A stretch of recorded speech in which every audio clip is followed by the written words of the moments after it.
Friday का दिन और मार्केट देखिए बैंक निफ्टी तो हालांकि कुछ कर नहीं रहा, फ्लैट कारोबार, लेकिन निफ्टी 24,860 के लेवल पर 24,850 से लेकर 24,900 तक का रेंज बताया था।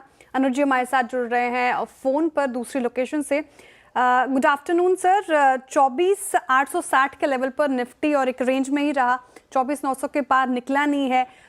इन लेवल्स पर क्या हिदायत, अब कैसा लग रहा है मार्केट फिलहाल आपको, और आने वाले वक्त में कौन से लेवल्स अब इम्पोर्टेंट? बिल्कुल गुड आफ्टरनून। देखिए एक बिल्कुल दायरे में, छोटे से दायरे में बाजार है, और जैसा हमने सुबह एक व्यू लिया था कि आज वैसे ही एक्सपायरी का डे है। अब देखिए आखिरी के 1.5 घंटे में हो सकता है कि क्योंकि ऑप्शन राइटर्स का जो भी काम होना था वो हो चुका है, अब उसके बाद एक आखिरी के 1.5 घंटे में कई बार मूव आ जाते हैं। लेकिन निफ्टी में अगर आप हाई और लो के बीच की रेंज देखें तो 65 पॉइंट की रेंज है। बैंक निफ्टी देखिए आप एक 270 पॉइंट, मतलब 300 पॉइंट भी पूरा नहीं, 270 पॉइंट की रेंज है।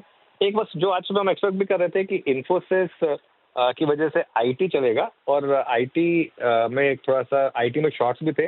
दिक्कत ये है कि ये आईटी की रैली कितने दिन चलेगी ये भी कहना टफ है, क्योंकि ये हो सकता है कि सिर्फ एक दिन की रैली हो, फिर फिजल आउट हो जाए, या फिर इन्फोसिस के बायबैक के बाद फिजल आउट हो जाए। तो ये एक थोड़ा सा एक सेक्टर चला भले ही। एफएमसीजी शेयरों में भी थोड़ा सा एक्शन दिखा आज, थोड़ी सी ऑटो शेयरों में हायर लेवल पर थोड़ा कुछ स्टॉक्स ने सस्टेन किया, कुछ में प्रॉफिट बुकिंग आ गई। बाकी देखिए एक चीज़ बहुत क्लियर है, अब निफ्टी में 24,900 से 25,000 के बीच एक बड़ी रेजिस्टेंस है, और एक 24,700 पर एक सपोर्ट है। अच्छी बात यह है कि टेक्निकली आज निफ्टी ने हायर हाई बनाया है और हायर लो बनाया है, तो भले ही कुछ पॉइंट से ही सही, लेकिन तो ये सेकेंड डे रनिंग हो गया कि हमने हायर हाई और हायर लो बना दिया। ये एक पॉजिटिव चीज़ है। यहाँ पर दिक्कत ये है कि ओवरनाइट रिस्क कौन कैरी करना चाहेगा इस मार्केट में। अगर आप ओवरनाइट रिस्क कैरी कर सकते हैं तो भले ही चाहें तो कैरी करें, लेकिन अदरवाइज मेरा अभी भी यही मानना है कि कैरी करने में थोड़ा रिस्क है इस समय, और अभी मार्केट एक रेंज में है। लेकिन एक अच्छी चीज़ ये हो रही है कि अब हम रेंज के हायर एंड पर टाइम स्पेंड कर रहे हैं और वहाँ से रिजेक्शन नहीं मिल रहा है अब तक, तो ये एक थोड़ा सा पॉजिटिव है। Back to you. Okay, Nifty bank Anuj, यहाँ पर क्या अप्रोच रहेगी? मतलब वही ठंडा कारोबार 54,000 की ट्रिजेक्टरी के आसपास झूलता हुआ, नो मूवमेंट, हायर लेवल्स पर सस्टेन नहीं कर रहा है, 10 डे में पार नहीं कर रहा है, तो इससे बचे क्या अभी? हाँ बिल्कुल, एक हफ्ते से हम लगातार ये बात कर रहे हैं। इनफैक्ट आपको याद होगा हम सुबह स्ट्रैटेजी भी डिस्कस कर रहे हैं बैंक निफ्टी पर, क्योंकि एक व्यू बहुत क्लियर है कि बैंक निफ्टी इस समय कंप्लीट अवॉइड है, दोनों तरफ आपका पैसा लूज ही हो रहा है, तो कोई मतलब नहीं है वहाँ पर इस समय कोई फ्रेश व्यू लेने का। और सिर्फ एक या दो सेक्टर है जहाँ अच्छा मोमेंटम है। आज आईटी ने थोड़ी जान फूंक दी, उससे थोड़ा सा एक और सेक्टर आपको मिल गया। अदरवाइज ऑटो, सेलेक्ट एफएमसीजी, कुछ रिटेल, यहीं पर आपको कुछ होटल स्टॉक्स, यहीं पर आपको मौके मिल रहे हैं बेसिकली। ने दिया मिड कैप देखिए फ्लैट कारोबार करता हुआ नजर आया, और लूजर्स में न्यू एज स्टॉक्स शुमार। यहाँ पर क्या अप्रोच रहेगी फिलहाल? देखिए शायद आपका थोड़ा सवाल फर्स्ट हाफ मिस कर दिया मैंने। आपने शायद न्यू एज स्टॉक्स और मिड कैप पर पूछा। देखिए न्यू एज स्टॉक्स में 3-4 दिन से प्रॉफिट बुकिंग चल रही है। पेटीएम ने लीड किया था उसे, लेकिन यहाँ रैली भी बहुत बड़ी हुई थी, और आई थिंक अब मार्केट का फोकस थोड़ा सा पिछले कुछ समय से ऑटोज पर है, तो इस वजह से वैसे मेरा ये मानना है कि न्यू एज स्टॉक्स में अभी भी रैली के लिए काफी ट्रिगर है, स्पेशली अगर वो अगले हफ्ते जो यूएस फेड की मीटिंग होनी है वहां से अगर बड़ा रेट कट मिल गया तो मुझे लग रहा है कि फिर न्यू एज स्टॉक्स में वापस एक दमदार रैली होगी। लेकिन क्योंकि एक रैली हो चुकी है और अभी आप एक इवेंट से पहले खड़े हैं, आज शाम को यूएस का इन्फ्लेशन डेटा भी आना है आज या कल, तो उससे भी पहले थोड़ा सा मार्केट शायद थोड़ा सा अपनी पोजीशन को बुक करना चाहता है न्यू एज स्टॉक्स में। लेकिन यहाँ पर मुझे लग रहा है कि अगर रेट कट का साइकिल शुरू हुआ यूएस में तो बहुत बड़ा पॉजिटिव होगा। मिड कैप में स्ट्रेंथ है शायद, अदरवाइज में बीच बीच में कभी प्रॉफिट बुकिंग आ जाती है वो अलग बात है, लेकिन ओवरऑल अभी भी मिड कैप मार्केट क्योंकि डोमेस्टिक लिक्विडिटी काफी स्ट्रांग है तो वहाँ अभी भी स्ट्रेंथ है। ओके, मिड कैप में स्ट्रेंथ फिलहाल नजर आ रहा है, लेकिन न्यू एज स्टॉक्स काफी चले भी तो गिरना थोड़ा स्वाभाविक सी बात है। बहुत शुक्रिया अनुज जी, बिजी होने के बावजूद भी आप जुड़े और आपने राय रखी, अपनी ओपिनियन रखा मार्केट के ऊपर, शुक्रिया बहुत बहुत। Virendra ji very good afternoon. Stock specific क्या हाल, कहाँ पे एक्शन देखने को मिल रहा है? Good afternoon Shreya. Stock specific action बहुत अच्छा है। अगर आप इंडेक्स में जूझना या फिर सफ़र नहीं करना चाहते ना, it's better to ride stock futures से। शायद एक दो बड़े क्लीन ब्रेकआउट्स हैं, और पॉसिबली अगर आप देखें जब मार्केट थोड़ा सा एक्सपेंड करेगा तो इनमें और स्ट्रेच की पॉसिबिलिटीज़ है। पहला स्टॉक रखूँगा दैट्स ट्यूब इन्वेस्टमेंट्स, आपकी स्क्रीन पे आएगा। 2.5% ऊपर एक लंबे अंतराल के बाद, नवंबर 5, 2024 के बाद पहली बार इतने स्ट्रॉन्ग कन्विक्शन के साथ 200 डेमा के ऊपर ट्रेड करता हुआ। पिछले 3-4 दिन में अटेम्प्ट लिया है लेकिन सक्सीड नहीं हो पाया है। लुक एट OI, अभी भी हम इस सीरीज़ के जो कहते हैं ना पहले भाग में ट्रेड कर रहे हैं और अच्छा बिल्डअप 11% का, लुक्स गुड 3173 पे, और ये ऑलमोस्ट 200 डेमा के ऊपर प्लस 13 फरवरी 2025 के बाद अब तक की सबसे हाईएस्ट ट्रैजेक्टरी में ट्रेड कर रहा है। तो एक क्लीन चार्ट, बहुत क्लीन चार्ट है। उसके बाद लेके आइए प्लीज़ ज़रा अदानी पोर्ट, सुबह भी मेंशन किया था मैंने और अभी भी कर रहा हूँ, एक बहुत ही क्लीन चार्ट 50 डेमा के ऊपर आके ट्रेड करता हुआ। सुबह बात हुई थी मेरे ख्याल से 1360-64 के आसपास, नाउ इट्स 1372। इसने स्विंग हाई 21 अगस्त का काट दिया है clearly, science of short covering 0.33% OI share हुआ। नेक्स्ट सप्लाई जोन आता है इसका करीब 1403 पे, यानी करीब करीब यहाँ से 28 रुपये की गुंजाइश। और थर्ड स्टॉक रखूंगा मैं, दैट्स कमिंस। ऑल दो आज सिमंस कमिंस दोनों अच्छा कर रहे हैं, लेकिन कमिंस में 3994 की जोन स्ट्राइक होती हुई फ्यूचर्स में, स्पॉट ऑलरेडी इसके ऊपर ट्रेवल कर रहा है।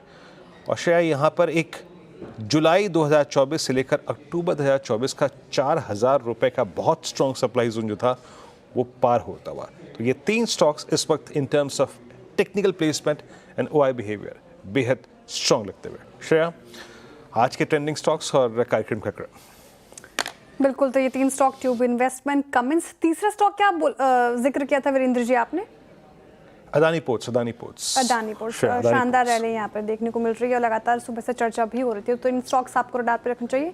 अच्छा खासा मूव आज के सत्र में। चलिए अब आगे बढ़ते हैं और ट्रेंडिंग स्टॉक्स की बात करते हैं, क्योंकि निफ्टी इन ग्रीन ट्रेड कर रहा था। शुरुआत तेजी के ट्रेंडिंग स्टॉक्स के साथ ही होगी, आपको ज़्यादातर गेनर्स में शुमार दिखेंगे IT स्पेस से, साथ ही फार्मा के चुनिंदा स्टॉक्स भी अच्छा परफॉर्म कर रहे हैं।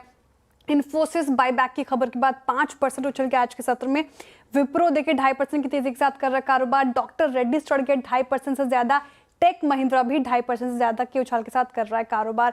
इसके अलावा अगर नजर दौड़ाएंगे तो एम्बर एंटरप्राइजेस, हालांकि कल व्हाइट गुड्स स्पेस में थोड़ी मुनाफा वसूली हमें देखने को मिल रही थी, आज फिर से तेजी बनती हुई नजर आई। 4% से ज्यादा एम्बर एंटरप्राइजेस ऊपर। Titagarh rail system, railway stocks में आए दिन थोड़ी मोमेंटम हमें देखने को मिल रही है। वायदा का टॉप गेनर बना हुआ है, शुरुआत से ही 3.5% की तेजी के साथ ये कर रहा है कारोबार। ग्लेनमार्क फार्मा खबरों के बीच चल गया और पूरा फार्मा स्पेस, क्योंकि आज वहां पे खरीदारी है, तो 3% की तेजी यहाँ पर भी आपको देखने को मिलेगी। और अभी अभी वीरेंद्र जी ने जिक्र किया ट्यूब इन्वेस्टमेंट्स का, चार्ट के लिए भी बहुत अच्छा लग रहा है, 3% की तेजी के साथ कर रहा है कारोबार। कहाँ डेंट पड़ा है आज ट्रेंड, पिछले कुछ सत्रों से थोड़ा दबाव में ये स्टॉक 1.5% टूटा। इटर्नल और पूरा न्यू एज स्टॉक से आप देखिए बैकफुट पर आज मुनाफा वसूली का शिकार हुआ 1.5%। जियो फाइनेंशियल 1% से ज्यादा टूटा। बजाज ऑटो स्पेस से देखें थोड़ा ऑटो स्पेस के चुनिंदा स्टॉक्स आपको बैकफुट में नजर आएंगे। इसके अलावा डिलीवरी, नायका में भी 2.5% की गिरावट। पेटीएम भी 2.5% से ज्यादा टूट गया। भारत फोर्ज कल की शानदार रैली के बाद आज मुनाफा वसूली 2.5% से ज्यादा हमें देखने को मिल रही है। चलिए अब आगे बढ़ते हैं और कार्यक्रम का क्रम समझते हैं। फंडामेंटल राय देने के लिए हमारे साथ होंगे मार्केट स्मिथ इंडिया के मयूरेश जोशी जी। टेक्निकल कॉल्स लेंगे हम प्रकाश काबा, मानस जायसवाल, रचना वैद्य, कविता जैन, प्रशांत सावंत और सोनी पटनायक, जैसे 2:15 पर इंफोसिस बायबैक पर खास रिसर्च लेकर आएंगे यतिन मोता। 2:20 पर कोटक बैंक पर एक्सक्लूसिव खबर लेकर आएंगे यतिन मोता। 2:25 पर मनीषा गुप्ता बताएंगे आपको गोल्ड सिल्वर में रिकॉर्ड तेजी क्यों है। 2:35 पर होरमास फताके बताएंगे मोबिक्विक का शेयर क्यों टूट रहा है। 2:45 पर समझेंगे AB फैशन और AB लाइफस्टाइल पर ब्रोकरेज आखिर बुलिश क्यों है। 2:50 पर मार्केट बिग वॉइस में हमारे साथ जुड़ेंगे कंप्लीट सर्कल के मैनेजिंग पार्टनर और CIO गुरमीत चड्ढा जी। 3:05 पर यतिन मोता बताएंगे आपको डेली रूम चेक। 3:10 पर मार्केट स्ट्रैटेजी। 3:15 पर BTST STBT कॉल्स और साथ ही 3:20 पर नैस्डैक लिस्टेड कंपनी में आज तूफानी तेजी क्यों है, कौन सी है वो कंपनी, उस पर भी होगी चर्चा। जी हाँ, तो इस ऐतिहासिक रन के बाद नैस्डैक की कंपनी, थोड़ा सा हम इसके सफ़र को समझेंगे। क्या वर्टिकल राइज है इस स्टॉक में। खैर अब आते हैं आज के हमारे ट्रेड्स पे। पैनल पूरा आपकी स्क्रीन पे है। Prakash sir, good afternoon. आपका ट्रेड इस वक्त का? Good afternoon to you Veeru, सभी पैनलिस्ट को भी गुड आफ्टरनून। स्टॉक का नाम है doctor Reddy pharma pack. I think 1282 के आसपास ट्रेड कर रहा है डॉक्टर रेड्डी और 1275 का स्टॉप लगाना चाहिए, करीब 7 रुपए का है। मेरे ख्याल से 1290 टू 1300 जोन ये जोन है, मेरे ख्याल से वहां तक जाना चाहिए। आज और कल भी शायद स्पिलओवर ट्रेड बन सकता है डॉक्टर रेड्डी। फार्मा स्पेस में स्ट्रेंथ और डॉक्टर रेड्डी अच्छा लग रहा है। गावस्कर को यहाँ पे खरीदारी की राय। मानस जी वेरी गुड आफ्टरनून, बताइए आपकी पिक।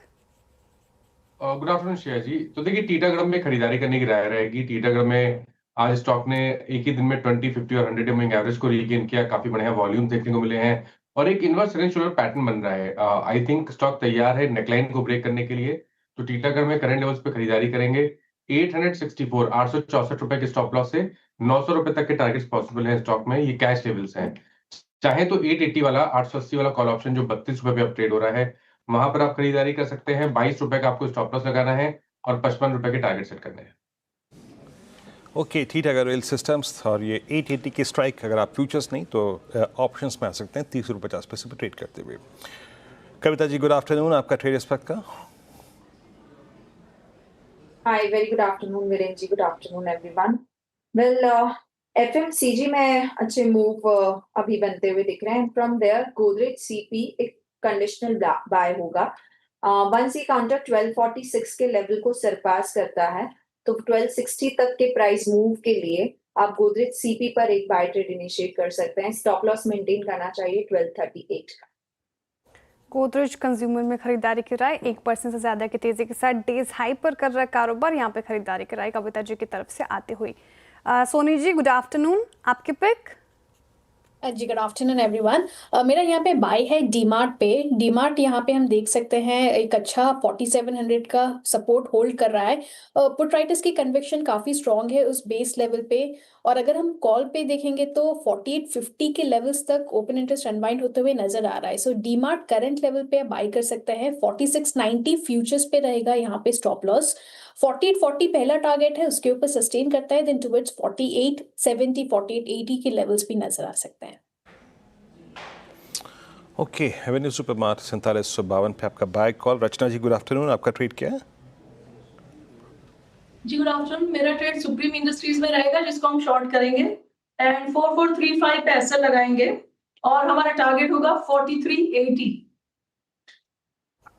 ओके, तो मैक्सिमम बाय की कॉल और एक आई है शॉर्ट साइड की ट्रेड। तो ट्रेड्स हो गए पूरी, एक बार स्क्रीन पर रख देती हूँ आपके सामने। गावस्कर ने डॉक्टर रेड्डी पर दाव लगाने को कहा है। 1300 तक के टारगेट वो देख रहे हैं। 1275 का आपको स्टॉप लॉस मेंटेन करना है। मानस जी को पसंद आ रहा है टीटागढ़ रेल और चार्ट्स इनको स्ट्रॉन्ग नजर आ रहे हैं। 900 तक के टारगेट वो देख रहे हैं।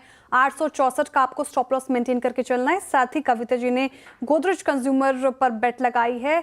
अच्छा लग रहा है आपको उनको ये काउंटर। 1260 तक के टारगेट देख रही हैं वो। 1238 का आपको स्टॉप लॉस मेंटेन करके चलना है। साथ ही सोनी जी ने एवेन्यू सुपरमार्ट यानी कि डीमार्ट चुना है। यहाँ पर खरीदारी की राय उनकी तरफ से 4800 तक के 870 तक के टारगेट देख रही हैं। 4690 का स्टॉप लॉस मेंटेन करना है। रचना जी ने बिकवाली की राय दी सुप्रीम इंडस्ट्रीज पे। पिछले कुछ दिनों से काउंटर गिर भी रहा है। टारगेट नीचे का 4320 और 4435 का आपको स्टॉप लॉस मेंटेन करके चलना है। तो ये हो गई ट्रेड्स पूरी। अब चलते हैं मयूरेश जी के पास। मयूरेश जी, वेरी गुड आफ्टरनून, बताइए आपका इन्वेस्टमेंट आइडिया क्या होगा? हालांकि निफ्टी के रेंज में, बैंक निफ्टी प्रेशर में, लेकिन स्टॉक स्पेसिफिक कहाँ पे आपको दमखम नजर आ रहा है? Afternoon Shreya ji, afternoon Veeru ji, afternoon to everyone on the panel. तो हमें लगता है I think hotels as a space ठीक ठाक करने चाहिए ना, उससे कोई ट्रम्प टैरिफ्स का फर्क या असर पड़ता है और जो अर्निंग्स ट्रेजेक्ट्री है ये बेहतरी होती जाएगी, क्योंकि जैसे हम तीसरे तिमाही में चौथे तिमाही में जाएंगे I think that will be the peak time जब होटल कंपनीज के रेवेन्यूज में एक जबरदस्त इजाफा देखने मिलेगा। दूसरा आई थिंक अगर आप जीएसटी रैशनलाइजेशन देखते हैं 7,500 रुपये तक आई थिंक जो एक रेट कटौती हुई है, I think a lot of the organise spaces will benefit, क्योंकि एक जो आर्बिट्राज एडवांटेज था अनऑर्गेनाइज्ड होटल्स में because of higher tax rates, वो एक एडवांटेज अभी कम हो गया है फॉर दी अनऑर्गेनाइज्ड प्लेयर्स, और organised players should stand to benefit from that. इसलिए हमें लगता है I think Lemon Tree hotels जो हमारे पोर्टफोलियो में है एक बहुत बढ़िया मिक्स है ओन प्रॉपर्टीज, मैनेज प्रॉपर्टीज की। लगभग 10,800 रूम्स ये टोटलिटी में मैनेज करते हैं, जिसमें से खुद के रूम्स 5,800 रूम्स है और बाकी मैनेज रूम्स है। एबिटा मार्जिन में थोड़ी गिरावट क्वार्टर ऑन क्वार्टर जरूर देखने मिली थी, but because of new hotels coming up, जैसे ऑक्यूपेंसीज रैंप अप होंगी कहीं ना कहीं आई थिंक मार्जिन एक्सपेंशन में भी आई थिंक एक इजाफा देखने मिलेगा। F&B revenue should also start showing an uptick जो मार्जिन्स को सहारा देगा, और इसलिए हमें लगता है आई थिंक जो कैपेसिटी एक्सपेंशन के प्लान्स एज एन एग्जांपल अगले 3 या 4 वर्षों में they are expecting to add another 7,000 to 8,000 odd rooms as a mix of managed as well as own properties. I think बहुत बढ़िया स्ट्रैटेजी होटल कंपनीज अडॉप्ट कर रही है, क्योंकि इसके वजह से डेट लेवल्स बहुत ज्यादा बुक्स पे बढ़ते नहीं है, and eight the same time earnings की ट्रेजेक्ट्री और मार्जिन प्रोफाइल ये स्टेबल रहता है। तो मुझे लगता है I think Trump proof sector है एंड अर्निंग्स में भी जो एक डोमेस्टिक ट्रिगर सहारा है ये बरकरार रहने की उम्मीद है in a market where earnings might probably come back with a lag in Q3। मुझे लगता है आई थिंक होटल कंपनीज के अर्निंग्स में एक स्टेबिलिटी शायद देखने मिले अक्रॉस क्वार्टर्स। तो लेमेंट रिटर्न में काफी पसंद है। लेमन ट्री होटल्स 176.91 पे आपका बाय कॉल है। अच्छा देखिए, आईटी के पास एक ट्रिगर था, दैट्स इन्फोसिस बायबैक 11 सितंबर को बैठा है यहाँ पे। अदर देन दैट स्क्रीन पे देखें तो आप कुछ फार्मा स्टॉक्स, कुछ वाइट गुड्स सेगमेंट, लेकिन अब मैं देख रहा हूँ कि वो जो जिसका जिक्र मैं कर रहा था कमिंस का, ये एक सेक्टोरियल ट्रेंड बन गया। लुक एट सीमेंस कमिंस दोनों काफ़ी अच्छा खासा प्राइस मूव देते हुए। एक बार कमिंस को लेके आइएगा रचना जी, कमिंस को देखिएगा, मतलब कैपिटल गुड स्पेस में ये वो सिंगल स्टॉक है जिसने डिसाइसिवली स्ट्रेंथ के साथ, कन्विक्शन के साथ अपने CY24 के हाइज को टेस्ट किया है दोबारा। अभी लग क्या रहा है, अबूमन अगर ऐसा काउंटर करता है और ये 4000-4050 अगर क्रॉस करता है तो ट्रैजेक्टरी क्या नज़र आ रही है आपको हायर लेवल्स पे कमिंस के लिए? जी, कमिंस में ट्रेंड बहुत ही वेल डिफाइंड और क्लैरिटी के साथ आगे बढ़ रहा है एंड रिसेंटली ही करीब 4-5 दिन पहले ही उसमें हफ्ते 10 दिन का कंसोलिडेशन हुआ है। So this is a swing which can continue further और अपर साइड पे मुझे आने वाले हफ्ते 10 दिन के हिसाब से अगर टारगेट की बात करूं तो 4192 तक का टारगेट नजर आ रहा है। कमिंस पे फिलहाल ये राय और अच्छा लग रहा है काउंटर, शानदार रैली के साथ कर रहा कारोबार आज के सत्र में। फिलहाल देखिए एक डिप आया था, फिर खरीदारी होती हुई नजर आई 1.5% की तेजी के साथ करीब डेज हाई पर। फिलहाल आईटी स्पेस का हम जिक्र कर रहे थे शुरुआत से और जाहिर तौर पर इन्फी ने आज इसको लीड किया है। बाईबैक की खबरें आई थी और शानदार रैली पूरे इंट्राडे में हमें देखने को मिली। अभी भी देखिए 0.5% की तेजी के साथ कर रहा कारोबार। पूरी बाईबैक की डिटेल समझते हैं एक बार फिर से यतिन जी से। यतिन जी, गुड आफ्टरनून, बताइए। Good afternoon. और अगर हम इन्फोसिस की बात करें तो परसों यानी 11 सितंबर को बोर्ड मीटिंग होगी बायबैक के लिए। 3 साल के अंतराल के बाद यानी अक्टूबर 2022 के बाद अब फिर से एक बार विचार होगा इस बायबैक पे।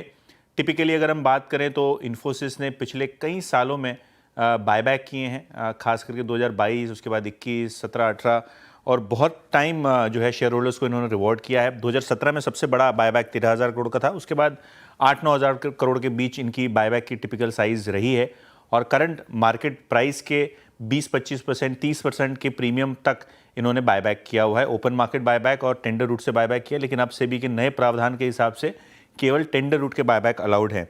अगर हम कैश और कैश इक्विवेलेंट्स की बात करें तो 45,000 करोड़ से ज़्यादा का Q1 के अंत में कैश और कैश इक्विवेलेंट इन्फोसिस के पास था। और अगर हम क्लियरली बात करें तो इस कैश एंड कैश इक्विवेलेंट्स की कहीं ना कहीं डिप्लॉयमेंट ज़रूरी है और संभावित ब्रोकरेजेस के हिसाब से 10 से 14,000 करोड़ के बीच बायबैक साइज आइडियली आ सकती है। अगर हम मार्केट प्राइस की बात करें तो 20 से 25% प्रीमियम पे ये ट्रांजैक्शन होता हुआ नज़र पड़ सकता है, जो पिछले काफ़ी टाइम का रूल रहा है या एक टाइप का स्टेटस रहा है। और जैसे कि मैंने पहले कहा, टेंडर रूट के जरिए ये नए प्रावधान के हिसाब से अलाउड है। अगर हम एनालिस्ट की माने तो सेंटिमेंटली पॉजिटिव है। आईटी क्षेत्र में हमने देखा है बहुत ज़्यादा सेंटिमेंट वीक है और बायबैक से सेंटिमेंट सुधर सकते हैं, शेयर को सपोर्ट मिल सकता है और 5 साल के एवरेज वैल्यूएशन के नीचे इन्फोसिस आपको ट्रेड होता हुआ नज़र पड़ रहा है, जिससे ये बेटर हो सकता है। ऑब्वियसली कंसर्न ये भी है कि आर्टिफिशियल इंटेलिजेंस में निवेश बढ़ाया जाए, M&A में इस्तेमाल करें, तो बैलेंस कैश पे भी मैनेजमेंट की कमेंट्री इंपॉर्टेंट रहेगी, किस तरीके से वो अपना निवेश बढ़ा रहे हैं। कंसेंसस टारगेट प्राइस की बात करते हैं तो वो है लगभग 1740 रुपये के आसपास, जो कि करंट मार्केट प्राइस से 21% की अपसाइड दिखाता है। सबसे ज़्यादा टारगेट प्राइस स्ट्रीट पे जो है वो 2100 रुपये के आसपास है, जो कि 45% ऊपर है करंट मार्केट प्राइस से। तो वैल्यूएशन के लिहाज से, ब्रोकरेज के लिहाज से ये जो कैश यूटिलाइजेशन है बेटर है। 12 महीने का जो पी रेशियो है अभी करंट कंपनी का वो है 20 टाइम, जबकि 5 साल का औसत वैल्यूएशन 25 के पी पे मिला ही हुआ है कंपनी को। तो एवरेज वैल्यूएशन से नीचे स्टॉक ट्रेड कर रहा है।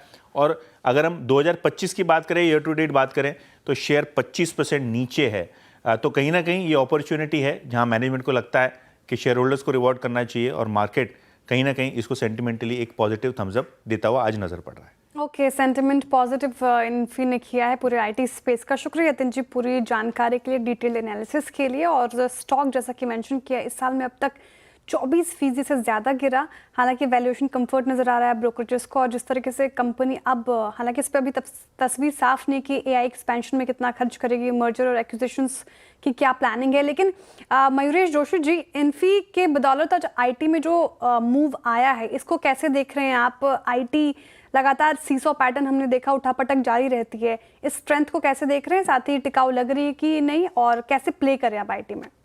नहीं, again Shreya ji, I think Infosys is moving क्योंकि ये बायबैक के अनाउंसमेंट्स हैं, इसलिए आई थिंक एक उछाल आपको स्टॉक में दिख रहा है। But for the sector as whole generally अगर आप देखेंगे तो आई थिंक काफी अनिश्चितताएं अभी भी बनी हुई हैं। टैरिफ्स को लेके कैसे सेक्टर्स अफेक्ट होंगे, क्या डिस्क्रिशनरी स्पेंडिंग में इसका प्रभाव पड़ेगा, वो बैंकिंग स्टॉक्स हो, इंश्योरेंस स्टॉक्स हो, मैन्युफैक्चरिंग स्टॉक्स हो या अन्य स्टॉक्स हो within other sectors as well. At the same time अगर आप देखते हैं कि जो हम उम्मीद लगाए बैठे हैं in terms of expectations of strong order wins, आज जो एक ट्रांजिशन हो गया है specifically AI, gen AI, agentic AI को लेके, I think it's been a fabulous transition by a lot of companies globally. आज आप फैब 7 जो यूएस में है वो देख रहे हैं, जो इनोवेशंस ला रहे हैं आईटी कंपनीज को, हमारी कंपनीज को स्पेसिफिकली काफी एक्सेलरेटेड इन्वेस्टमेंट्स करनी पड़ेंगी ये प्लेटफॉर्म्स में, और ये प्लेटफॉर्म्स में एक अच्छी खासी टेक्निकल सुपीरियरिटी पाने के लिए। और इसके लिए मुझे लगता है अच्छा खासा capital allocation plus resource allocation लगेगा, जिसे समय लगेगा। But till that point of time I think जो कोर बिजनेस है यहाँ पे आई थिंक एक स्टेबिलिटी आनी चाहिए। हाउएवर आई थिंक जो फैक्टर्स मैं कह रहा था इसके वजह से अनिश्चितता बनी हुई है। तो even if risk reward valuations far better हो गए हैं लार्ज कैप नेम्स के लिए, हमें लगता है ये सारे रीजन शायद एक अपसाइड या री रेटिंग शायद कैप कर सकते हैं क्षेत्र के लिए। जी अच्छा, एक काम कीजिए डायरेक्टर साहब, जरा Infosys, Wipro, large cap IT की सबकी स्लाइड्स रखिएगा डेरिवेटिव्स वाले। अभी भी आप देखिए, जब हम बात कर रहे थे कुछ देर पहले करते कि क्या पता ये कल टिके या न टिके। लुक एट स्टैट्स, अगर आप स्टैट्स को देखें बहुत फ्रेश बाइंग नहीं है। इन्फोसिस 0.27% ओआई शेड यानी completely short cover. Wipro short cover 6.42 lakh shares घटे यहाँ पर। मेरे ख्याल से tech Mahindra is the top OI loser, वो भी आप लेके आइए स्क्रीन पे, उसमें भी ओआई लूज हुआ। टीसीएस में थोड़ी बहुत बाइंग है और टेक महिंद्रा। तो ज़्यादातर आईटी का जो ये मूव है ना, याद रखिएगा, केपीआईटी, टेक महिंद्रा, देन मैं और नीचे की तरफ अगर ड्रिफ्ट करूँ थोड़ा सा, परसिस्टेंट, इन्फोसिस इटसेल्फ, सब में शॉर्ट कवरिंग है। मतलब दिक्कत ये है कि निफ्टी आईटी के इस 2.5% के स्विंग पर आप ट्रस्ट नहीं कर सकते। It's only short covering. मंदरी जो बैकफुट में है, वीकेंड, वो थोड़ा सा एग्जॉस्टेड फील करते हुए। खैर, आईटी पे काफ़ी डिस्कशन हो गया, थोड़ा सा आईटी से बाहर निकलते हैं। आईटी पे डिस्कशन हुआ हमारा थोड़ा सा डिस्कशन हुआ कैपिटल गुड्स पे। एक बार लेके आइए जरा आप स्क्रीन पे एसआरएफ, जो कन्विक्शन, जो स्ट्रेंथ सुबह सिर्फ यूपीएल तक थी, वो थोड़ी थोड़ी अब आ रही है एसआरएफ में। और एसआरएफ का जिक्र मैं इसलिए कर रहा हूँ क्योंकि एसआरएफ एक बेटर रिवॉर्ड पोस्ट करेगा अगर आप एक ट्रेडर के तौर पे सोच रहे हैं। कविता जी, एसआरएफ जरा प्लीज डायरेक्टर साहब नीचे ओआई रखिएगा। 200 डेमा से रिवर्सल कल था इसका, आज 20 डेमा क्रॉस किया। बतौर ट्रेडर क्या स्कोप है क्या 29.65 29.90 तक स्ट्रेच करने का, जहां पे इसके दो और एवरेजेस अलाइंड है? मैं ट्रेड पर्सपेक्टिव से पूछ रहा हूं। यस, बिल्कुल 2955 पर इसके फॉलिंग एवरेजेस बनते हुए दिख रहे हैं। अगर ट्रेड पर्सपेक्टिव से देखें, सो डे पर्सपेक्टिव में आप रिस्क रिवॉर्ड 2890 के स्टॉप लॉस के साथ, इवन फाइनल मुझे लगता है 2900 के स्टॉप लॉस के साथ इसे अप्रोच करें। अपसाइड मोमेंटम 2955 के लेवल तक मूवमेंट आता हुआ दिख सकता है। कोई बड़ा मूव 2965 के लेवल को सरपास करेगा, उसके बाद आते हुए दिखेगा। ओके, चलिए इस बीच थोड़ा सा विषय को मोड़ता हूँ। जरा कोटक महिंद्रा बैंक लेके आइएगा जरा स्क्रीन पे प्लीज़। देखिए, कोटक में कल से कुछ डाइवर्जेंस था अगेंस्ट बैंक निफ्टी। कल ये क्लोजिंग में अच्छा कर रहा था, बैंक निफ्टी के साथ, माफ़ कीजिएगा। सुबह बैंक निफ्टी कोलैप्स हुआ, उसके बावजूद कोटक में स्ट्रेंथ थी, लेकिन उसके बाद कोलैप्स हुआ। इट्स नाउ 1953.17% ऊपर आके ट्रेड करा। लेकिन खबर यह है कि कोटक महिंद्रा बैंक में सुमिटोमो मित्सुई हिस्सा बेच सकते हैं। वो एग्जैक्टली अभी कितना होल्ड करते हैं, थोड़ा सा इस डील के बारे में पॉसिबली अगर आप देखें स्ट्रक्चर्ड कैसे होगी डील, समझते हैं यतिन के साथ। यतिन बताइए। Good afternoon Veeru. देखिए, कोटक महिंद्रा बैंक में एक बड़ा डेवलपमेंट है, यहाँ एक बहुत बड़ी ब्लॉक डील हो सकती है और सूत्र हमको ये बता रहे हैं कि 6000 करोड़ से ज़्यादा की हिस्सेदारी की value Sumitomo Mitsui group Kotak Mahindra bank में मोनेटाइज करने के लिए देख रहा है। कुल मिला के 3.28 करोड़ शेयर्स यानी 3 करोड़ से ज़्यादा शेयर्स जिसकी मार्केट वैल्यू 6,000 करोड़ से ज़्यादा है, ये ब्लॉक डील के ज़रिए बेचने की अब योजना बना रहे हैं। जहां तक कि सुमितोमो का सवाल है, आपको जानकारी है कि इन्होंने एक स्ट्रेटेजिक स्टेक लेने का निर्णय किया है येस बैंक में, और कहीं ना कहीं उस डील को फंड करने के लिए और वहां कंप्लायंस करने के लिए हमारी जानकारी के हिसाब से ये ट्रांजैक्शन आपको होता हुआ नजर पड़ सकता है। ब्रोकरेजेस जो ये पर्टिकुलर ट्रांजैक्शन फैसिलिटेट कर रहे हैं, उन्होंने काफ़ी सारे एफआईज को और म्यूचुअल फंड्स के साथ संपर्क साधा है ताकि वो एक शैडो बुक यानी जो डिमांड है वो ग्राउंड पे एक्सेस कर सकें। और कहीं ना कहीं कोटक बैंक की बात करें तो बहुत जल्दी आपको ब्लॉक डील होती हुई नजर पड़ सकती है। करंटली सुमितोमो जो है अपनी एंटायर होल्डिंग यानी 1.65% स्टेक बेचने की योजना बना रहा है, और जो किसी भी वक्त हो सकता है। हमने सुमितोमो को इस मामले में ईमेल भी लिखा, लेकिन प्रतिक्रिया का अभी भी इंतजार है। लेकिन हाँ, कोटक महिंद्रा बैंक फोकस में रहेगा इस ब्लॉक डील के चलते, जो कि किसी भी वक्त एक्सपेक्टेड है। ओके, तो ये अगर आप मतलब ये वो एक्सेस को फाइनेंस करने के लिए मोर और लेस यतिन है ना जी, ये जो 1 पॉइंट तो कितना ये जो येस बैंक में 24% हिस्सा उससे ज़्यादा एसबीआई से और उन्हें दूसरे बैंक से लेने का निर्णय किया है, तो वहाँ भी ऑब्वियसली सुमितोमो को निवेश करना है, और एक बैंक में ऑलरेडी एक निवेश है, तो शायद येस बैंक में हिस्सेदारी बढ़ाने के लिए और उसको फंड करने के लिए कोटक बैंक से कंप्लीट एग्जिट लेता हुआ आपको एसएमसी ग्रुप दिखाई पड़ेगा। जी हाँ, येस बैंक का शुक्रिया यतिन। आप कैसे देखते हैं, बहुत संक्षेप में रखिएगा Mayuresh, it's just a strategic exit, और क्योंकि हालांकि टेक्निकली स्टॉक बहुत ओवरसोल्ड भी है, आप कैसे देख रहे हैं, बहुत संक्षेप में रखिएगा इस स्टॉक, इस पर व्यू आपका। नहीं, एक टेक्निकल ये एडजस्टमेंट है वीरू जी, और अगेन आई थिंक नंबर्स ठीक ठाक ही रहते, तो नंबर्स कैसे होंगे, आई थिंक इस पे एक री रेटिंग होगी Q2। जी हाँ, कोटक महिंद्रा बैंक आपके स्क्रीन पे, याद रखिएगा अगर आप लॉन्ग हैं तो पॉसिबली अगर आप देखें इस एग्जिट का छोटा सा इम्पैक्ट पड़ेगा, माइट बी पॉसिबली, और क्योंकि technically it's a bearish pattern, ये एक बहुत नकारात्मक पैटर्न है जिसे बोलते हैं टेक्निकल्स में इन्वर्टेड फ्लैग, इस पर एक नज़रिया लेते हैं। रचना जी, अगर किसी भी सर्कमस्टेंसेस में 1940 ये वायलेट करता है कोटक महिंद्रा बैंक, जो कि वीकली पे मेरे ख्याल से 100 वीक एक्सपोनेंशियल एवरेज है, क्या प्रोजेक्शन है, कैसे हैंडल करना चाहिए अपने ट्रेड्स को इस वक्त अगर आप कमिटेड हैं लॉन्ग साइड पे तो कोटक में? जी 1940 के पहले तो होल्ड करने के अच्छे खासे चांसेस है, क्योंकि करीब करीब एक हफ्ते से वो उसके इर्द गिर्द मंडरा रहा है, लेकिन तोड़ा नहीं है। सो फर्स्ट थिंग कि देयर आर गुड चांसेस कि वो उस लेवल को होल्ड कर जाए 1940 को on a closing basis. Intraday में कुछ भी हो सकता है, बट होल्ड करना चाहिए। अगर टूटेगा, अनफॉर्चुनेटली अगर टूटेगा, then we would be directly going towards 1900 and even 1880 अगर ये क्लोजिंग बेसिस पे टूटता है तो।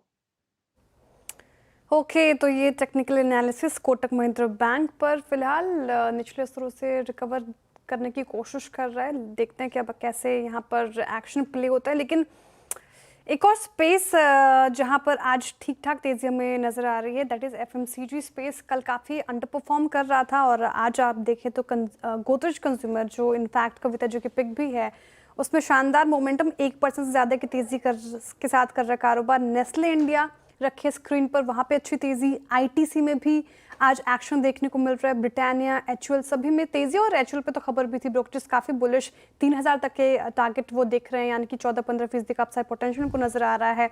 कविता जी, नेस्ले इंडिया देखेंगी? गोदरेज कंज्यूमर के अलावा नेस्ले इंडिया कैसे लग रहा है आपको? इसमें भी करीब करीब 1% की तेज़ी। या सो श्रेया, ये अपने दिन के हाईज पर एज ऑफ नाउ ट्रेड करते हुए मुझे लगता है अंटिल ये काउंटर 1190 के लेवल को संभाले हुए है, अपसाइड मोमेंटम बना हुआ रह सकता है for the price move of 1210-1220 के लेवल तक। 190 तक का जब तक ये लेवल इंटैक्ट है तो यहाँ से अपसाइड पोटेंशियल देखने को मिल सकता है। फिलहाल एक स्ट्रैटेजी नेस्ले इंडिया के ऊपर। चलिए अब आगे बढ़ते हैं और बात करते हैं मोबिक्विक की। बाजार का फोकस इन दिनों वन मोबिक्विक पर है, जहां ट्रेडिंग एक्टिविटी कुछ सामान्य नहीं है। क्या चल रहा है शेयर में, ये बताने के लिए हमारे साथ CNBC TV 18 के हरमास फताकिया जुड़ रहे हैं। हरमास जी, वेरी गुड आफ्टरनून, बताइए। Good afternoon Shreya. और ये एक रुझान हमने देखा है सितंबर महीने की शुरुआत से, जहां पर मोबिक्विक के ट्रेडिंग पैटर्न्स में काफ़ी ज़्यादा जो है उछाल देखने मिला है, और आज के सत्र से पहले अगर हम 6 सत्र देखें सितंबर के महीने के, तो शेयर लगभग 50% ऊपर था सिर्फ इन 6 दिनों में, और आज थोड़ी सी मुनाफा वसूली हमें ऊपर के स्तरों पे देखने मिल रही है। आज की भी अगर हम ट्रेडिंग वॉल्यूम्स देखें तो 1 करोड़ से ज़्यादा शेयरों में ट्रेडिंग हो चुकी है। ज़्यादातर अगर 20 दिन के औसत भी अगर हम देखें तो लगभग 90 लाख शेयर है, तो 20 दिनों के औसत से ज़्यादा ही ट्रेडिंग वॉल्यूम्स है। और पिछले 20 दिन का जो औसत है वो 94 लाख शेयर्स का है।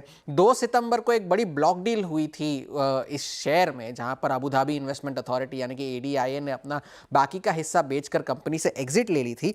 और इसके पहले से इस पूरे सितंबर के महीने में एक ट्रेंड जो कॉमन चला आया है मोबीक्विक का, अगर आप यहां पर भी देखें तो हर सत्र में daily trading volume 1 crore share से ज्यादा है, और आज भी ये रुझान जारी है। तो ये तो 2 सितंबर की बात थी जहां पर आडिया की ब्लॉक डील हुई थी, लेकिन अगर हम बाकी के भी 3 दिन देखें, 4, 5 और कल का सत्र भी देखें, वहां पर भी ट्रेडिंग वॉल्यूम ज्यादा ही रहे हैं। कल के सत्र में तो लगभग 5.5 करोड़ शेयर ट्रेड हुए थे, जिसमें से लगभग 40 लाख शेयर जो है वो डिलीवरी के लिए मार्क किए गए थे। अब अगर इस ट्रेडिंग पैटर्न को अगर हम पिछले 3 महीनों के ट्रेडिंग से एनालाइज करें, तो अगर रोजाना की डेली औसत वॉल्यूम जो अगर हम देखें तो 1 सितंबर से पहले के 3 महीने के जो वॉल्यूम्स थे वो लगभग 20 लाख शेयर के थे, लेकिन 1 सितंबर के बाद से जो एवरेज डेली ट्रेडेड वॉल्यूम है वो 4 करोड़ शेयर से ज्यादा है। इस तरह की हाइटेंड ट्रेडिंग एक्टिविटी हमें मोबीक्विक में देखने मिल रही है। और कल के भी सत्र की अगर हम बात करें तो जिसमें 5.5 करोड़ शेयर ट्रेड हुए थे पूरे सत्र में, जबकि 20 दिन का औसत 1 करोड़ का था, और डिलीवरी में भी 40 लाख शेयर थे, जबकि उसकी 20 दिनों का औसत 12 लाख शेयर्स का था। अब अगर हम कल के सत्र का टर्नओवर देखें तो वो लगभग 1800 करोड़ रुपए का था, जो कि मोबीक्विक की पूरी मार्केट कैप का 70% हिस्सा था जो कल के सत्र में ट्रेड हुआ था। लेकिन इस 50% की तेजी जो हमने पिछले 6 सत्रों में देखी थी, उसके बाद शेयर जो है अपने आईपीओ भाव के ऊपर आया है थोड़ा सा, यानी कि 289 की उनकी आईपीओ प्राइस थी, उससे तो ऊपर है, मगर जो उसकी पोस्ट लिस्टिंग हाई है वो 698 की है, लगभग 700 रुपए की। उसके मुकाबले अभी भी शेयर जो है 55% से ज्यादा की गिरावट के साथ ही कामकाज कर रहा है। तो एक हाइटेंड ट्रेडिंग एक्टिविटी मोबीक्विक में देखने मिल रही है, लेकिन स्टॉक जो है अभी भी अपने पोस्ट लिस्टिंग हाई से काफी दूर। जी हाँ, पोस्ट लिस्टिंग हाई से काफ़ी नीचे है, और most बहुत बहुत शुक्रिया आपका। पोस्ट लिस्टिंग जो हाई था इसका वो करीब था 697।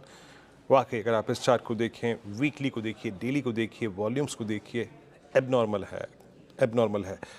बट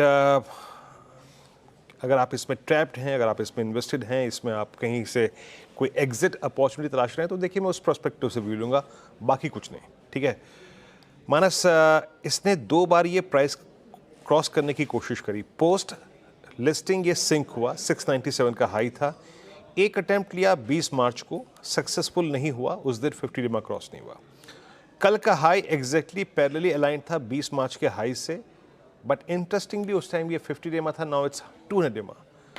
आपकी राय क्या कहती है वॉल्यूम्स देखने के बाद? मतलब पॉसिबली अगर ये जाए 390, 400, 420 के आसपास, तो आपको लगता है कि वो जो आईपीओ वाली सप्लाई है वो यहाँ पर आएगी, हायर लेवल्स पे सेलिंग विजिबल होगी? टेक आपका इस पर? थोड़ा डिफिकल्ट है बट स्टिल। बिल्कुल। तो देखिए long term chart, medium term chart अगर देखें तो जिस तरह की कैंडल हमने पिछले हफ्ते देखी, उसको देख के लग रहा है कि शायद 200 मूविंग एवरेज ब्रेक करके 380, 400 रुपए के तक जाने की कोशिश कर सकता है स्टॉक। लेकिन अगर ऐसा होता है तो फिर मेरे हिसाब से 400, 420 के आसपास एक बार प्रॉफिट बुक कर लेना जरूरी होगा, क्योंकि वो 38.20% रिट्रेसमेंट लेवल होगा पूरा क्रैक का।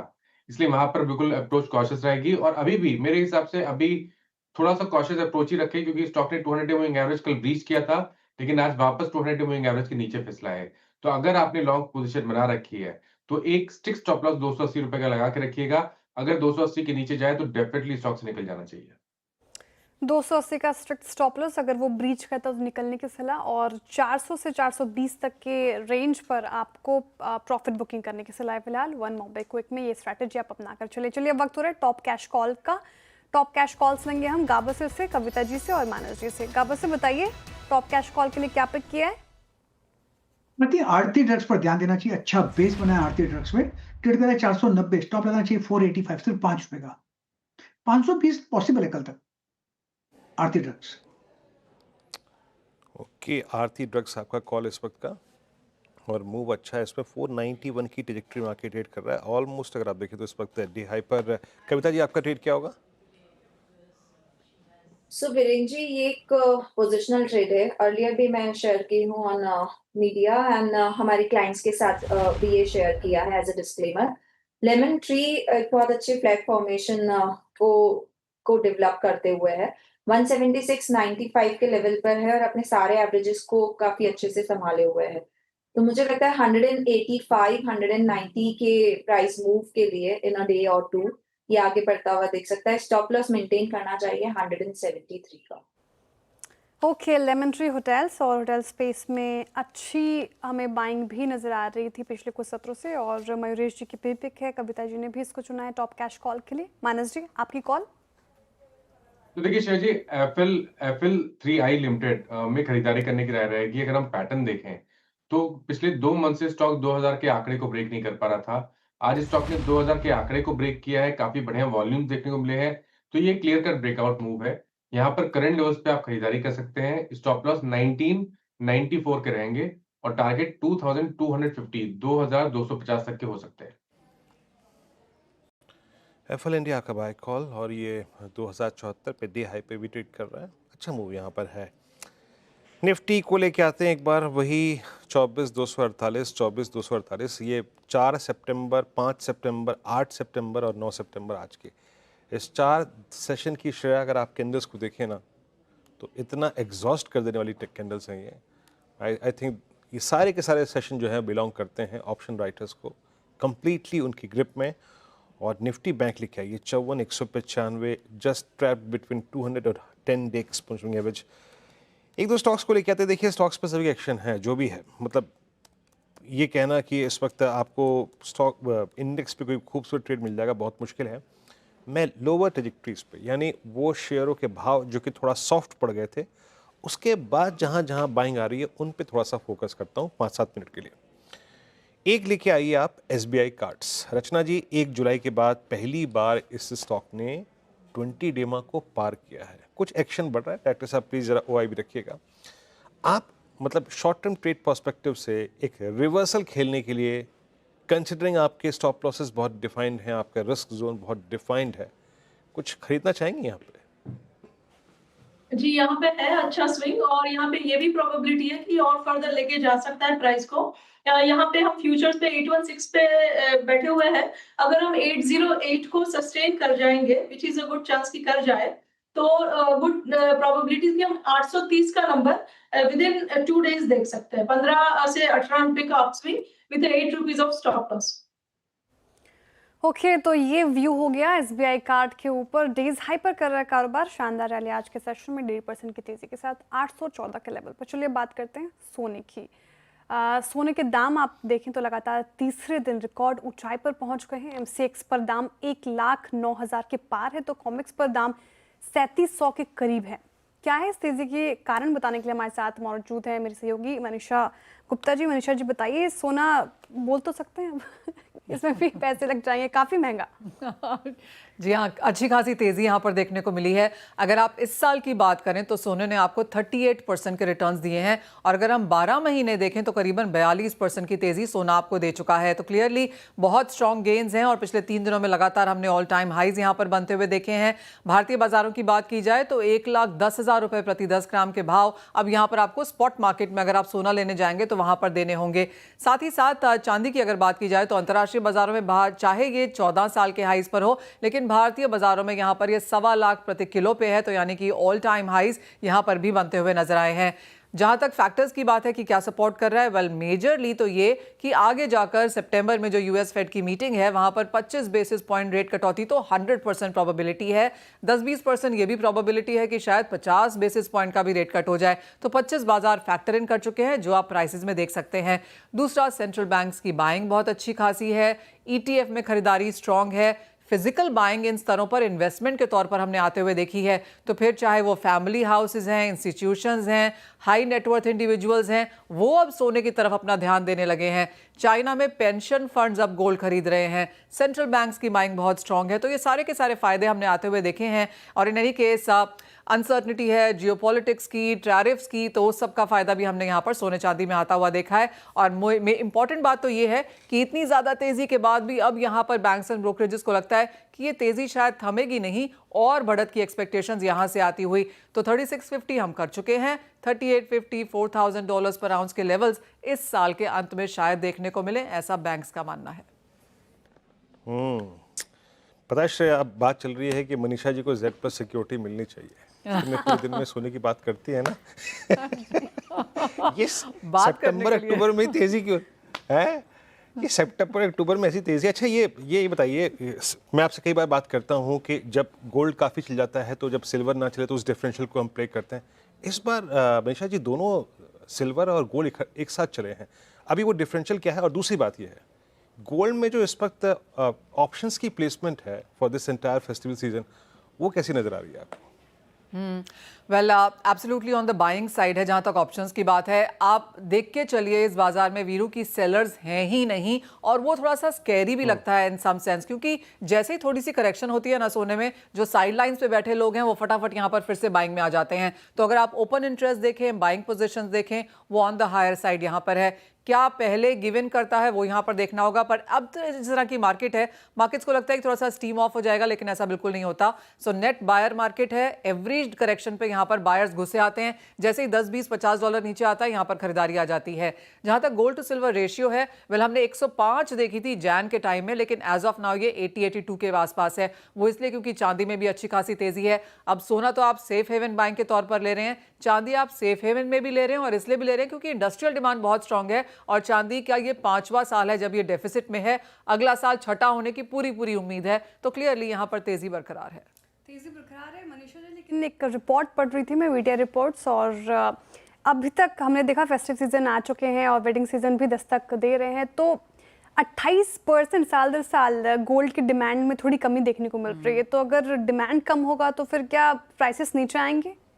वेल ऐसा नहीं लगता। ऑफकोर्स रिटेल डिमांड में थोड़ा सा प्रेशर यहाँ पर ज़रूर है, लेकिन एक बहुत क्लियर चीज़ है यहाँ पर, अगर आप as of now jewellery buying देखें तो ऐसा माना जा रहा है कि 50% मार्केट यहाँ पर एक्सचेंज की बन चुकी है। यानी कि आप पुराना लेके जाते हैं, उसको नए में तब्दील करते हैं, थोड़ा सा पैसा ऐड करते हैं और वो ज्वेलरी घर लेके आते हैं। वो हमने यहाँ पर बनता हुआ देखा है। जो 28% डिक्लाइन है, जी हाँ, वो वॉल्यूम के तौर पर है, लेकिन वैल्यू यहाँ पर 40% बढ़ चुकी है पिछले साल के कंपैरिजन में, तो वहाँ पर तेज़ी देखने को मिलेगी। वॉल्यूम ऑफ कोर्स थोड़ा सा घट सकता है, क्योंकि लोग शायद हल्की ज्वेलरी लेंगे, लोग कैरेटेजेस वाली लेंगे, तो वो उस परसेंटेज में यहाँ पर ज़रूर नजर आएगा, लेकिन उत्साह अभी भी काफ़ी ज़्यादा है। सोने के बिना शादी तो हो नहीं सकती। बहुत शुक्रिया मनीषा जी तमाम जानकारी के लिए। चलिए अब आगे बढ़ते हैं शो में, और हमारे साथ जुड़ रहे हैं प्रशांत जी। इस बीच Prashant ji, very good afternoon, स्वागत है आपका कार्यक्रम में। पहले बताइए इस वक्त की ट्रेड आपकी। जी वेरी गुड आफ्टरनून श्रेया। यहाँ पे मुझे जो स्टॉक काफी पसंद आ रहा है, डे हाई की तरफ ट्रेड कर रहा है, वो होगा जाइडस लाइफ। करीबन 1028,028 पे स्पॉट ट्रेड कर रहा है। मेरा स्टॉप लॉस होगा 1014 और जो टारगेट्स मैं देख रहा हूँ वो के करीबन 1055 से लेके 1060, 1055, 1060। चलिए जायडस लाइफ आपका ट्रेड है, आप ही से स्वैग से स्वागत करेंगे हम आपका धमाकेदार ऑप्शन से। प्रशांत जी बताइए, ऑप्शन ट्रेड में क्या पिक कर रहे हैं आप? तो वीरू जी, यहाँ पे ABB की जो 5200 स्ट्राइक प्राइस की कॉल ऑप्शन है, करीबन 90-92 के आसपास चल रही है। मैं यहाँ पे बाय करने की सलाह दूंगा। मेरा जो स्टॉप लॉस होगा वो होगा 74, जो टारगेट में देख रहा हूँ वो होगा 125, 125 का। ओके, ABB इंडिया धमाकेदार ऑप्शन के लिए प्रशांत जी के पिक। रचना जी, आपने क्या पिक किया इसके लिए?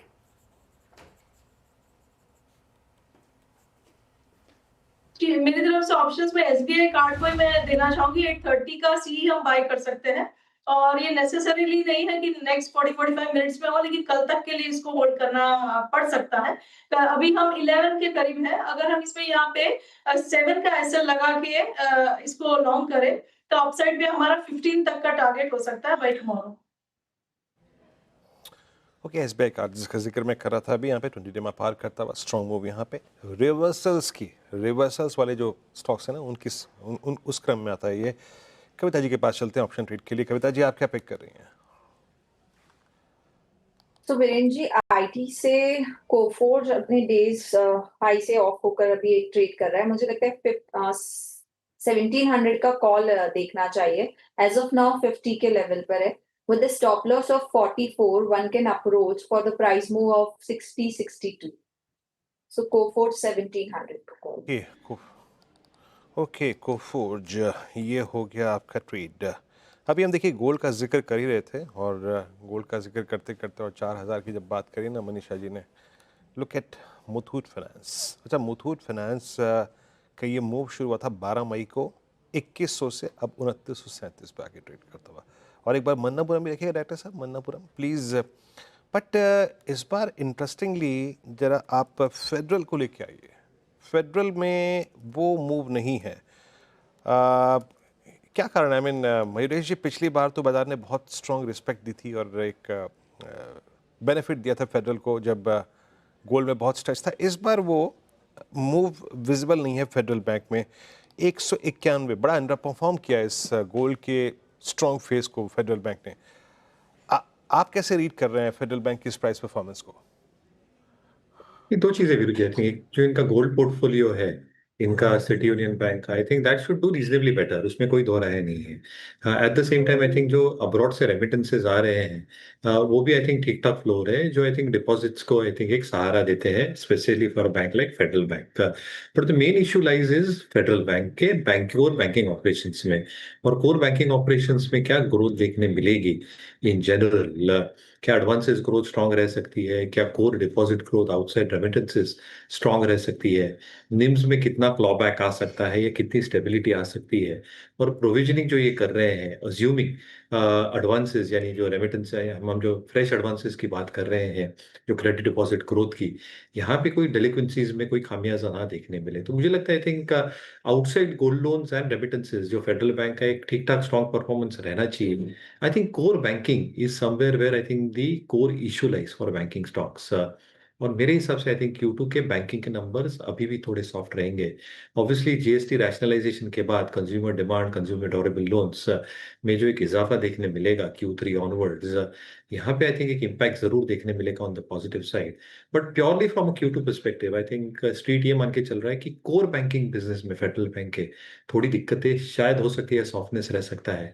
हावेवर आई थिंक जो कोर गोल्ड कंपनीज हैं, जैसे मुथूट हुआ, I think the management sounds very very optimistic. आज आपके सिस्टर चैनल पे मैनेजमेंट सुबह सुबह थी और उनका कहना यही था कि जो 15% के इन्होंने ग्रोथ गाइडेंस दिया है, शायद Q2 नंबर्स के बाद हमें एक अपवर्ड रिवीजन देखने मिले। And if that probably happens, मुझे लगता है आई थिंक जो निम स्प्रेड्स, अर्निंग्स ग्रोथ रह सकती है with gold prices at elevated levels, LTV जो इनके प्रोटेक्ट होते हैं, ये शायद बरकरार रह सकता है। तो मुझे लगता है आई थिंक अगर नंबर्स ठीक रहे और अगर गाइडेंस अप किया है, तो मुथूट फाइनेंस में शायद और एक तगड़ा मूव ऑन द अपसाइड रह सकता है। ओके, गाइडेंस अगर बरकरार रखी और अर्निंग्स अच्छे रहे तो मुथूट फाइनेंस में और अपसाइड पोटेंशियल दिख रहा है। पसंदीदा स्टॉक फिलहाल मयूरेश जी की तरफ से आ रहा है ये। एक बार फिनिक्स लिमिटेड रखिए, फिनिक्स मिल्स, और कल भी हम स्टॉक की चर्चा कर रहे थे। हालांकि रियल्टी स्पेस में कल अच्छी खासी तेजी, आज थोड़ा मुनाफा वसूली का शिकार हो रहा है, लेकिन फिनिक्स मिल अभी भी निचले स्रोत से रिकवर होके डेज हाई पर 1.5% की तेजी के साथ कर रहा है कारोबार। प्रशांत जी, एक बार इसका चार्ट देखेंगे फिनिक्स लिमिटेड, कैसा लग रहा है चार्ट्स पे? इन स्तरों पर क्या करना चाहिए? जिनके पास है वो क्या करें, जो लेने का सोच रहे हैं उनको क्या हिदायत? तो श्रेया, अगर हमें ओवरऑल पैटर्न को देखें, आपको नजर आएगा कि इट्स अ पुल बैक 200 दिनों के एवरेज की तरफ। मैं थोड़ा सा वेट करूंगा कि ये एक बार यहाँ पे एक स्ट्रॉन्ग क्लोजिंग दे, करीबन 1560-65 के ऊपर, उसके बाद डिसीजन लूंगा। बट जिनके पास लॉन्ग्स है वो कंफर्टेबली ट्रेल कर सकते हैं। स्टॉप लॉस करीबन 1535, 1538, 1535, 1538 स्पॉट लेवल रख के बने रह सकते हैं। और जैसे मैंने कहा, फॉर अ फ्रेश बाय एक बार इसको 200 दिनों के एवरेज के ऊपर क्लोज होने दीजिए। ओके, फिनिक्स मिल्स आपके स्क्रीन पे 1551.91 पे ट्रेड करता है, स्ट्रॉन्ग मूव यहाँ पे है। खैर, अब चलिए थोड़ा सा इंश्योरेंस स्पेस पे आते हैं। ये वो स्पेस जो कि पिछले 5 दिन में ऐसी टर्बुलेंस देख के आया कि पूछिए मत। बताओ ट्रेडर, आपके लिए मोर देन डिफिकल्ट है इस स्पेस को ट्रेड करना, क्योंकि जीएसटी में भी अगर आप देखें, वो जब इनपुट टैक्स क्रेडिट वाला मामला था तब हम क्रैक देखा एक दिन, फिर उसके बाद एक इजाफा। लेकिन अब से कुछ देर पहले यहाँ पर जो है अगस्त का डेटा आया है। कैसा रहा ये डेटा, क्या इंप्रेशन निकल के आ रहा है स्टॉक स्पेसिफिक? आइए यशु समझते हैं, यशु बताइए। वेल ये कुछ दिनों के बाद हो रहा है कि हम इंश्योरेंस को जीएसटी के अलावा किसी मुद्दे पे बात कर रहे हैं और वो होगा अगस्त का जो बिजनेस डेटा आया है।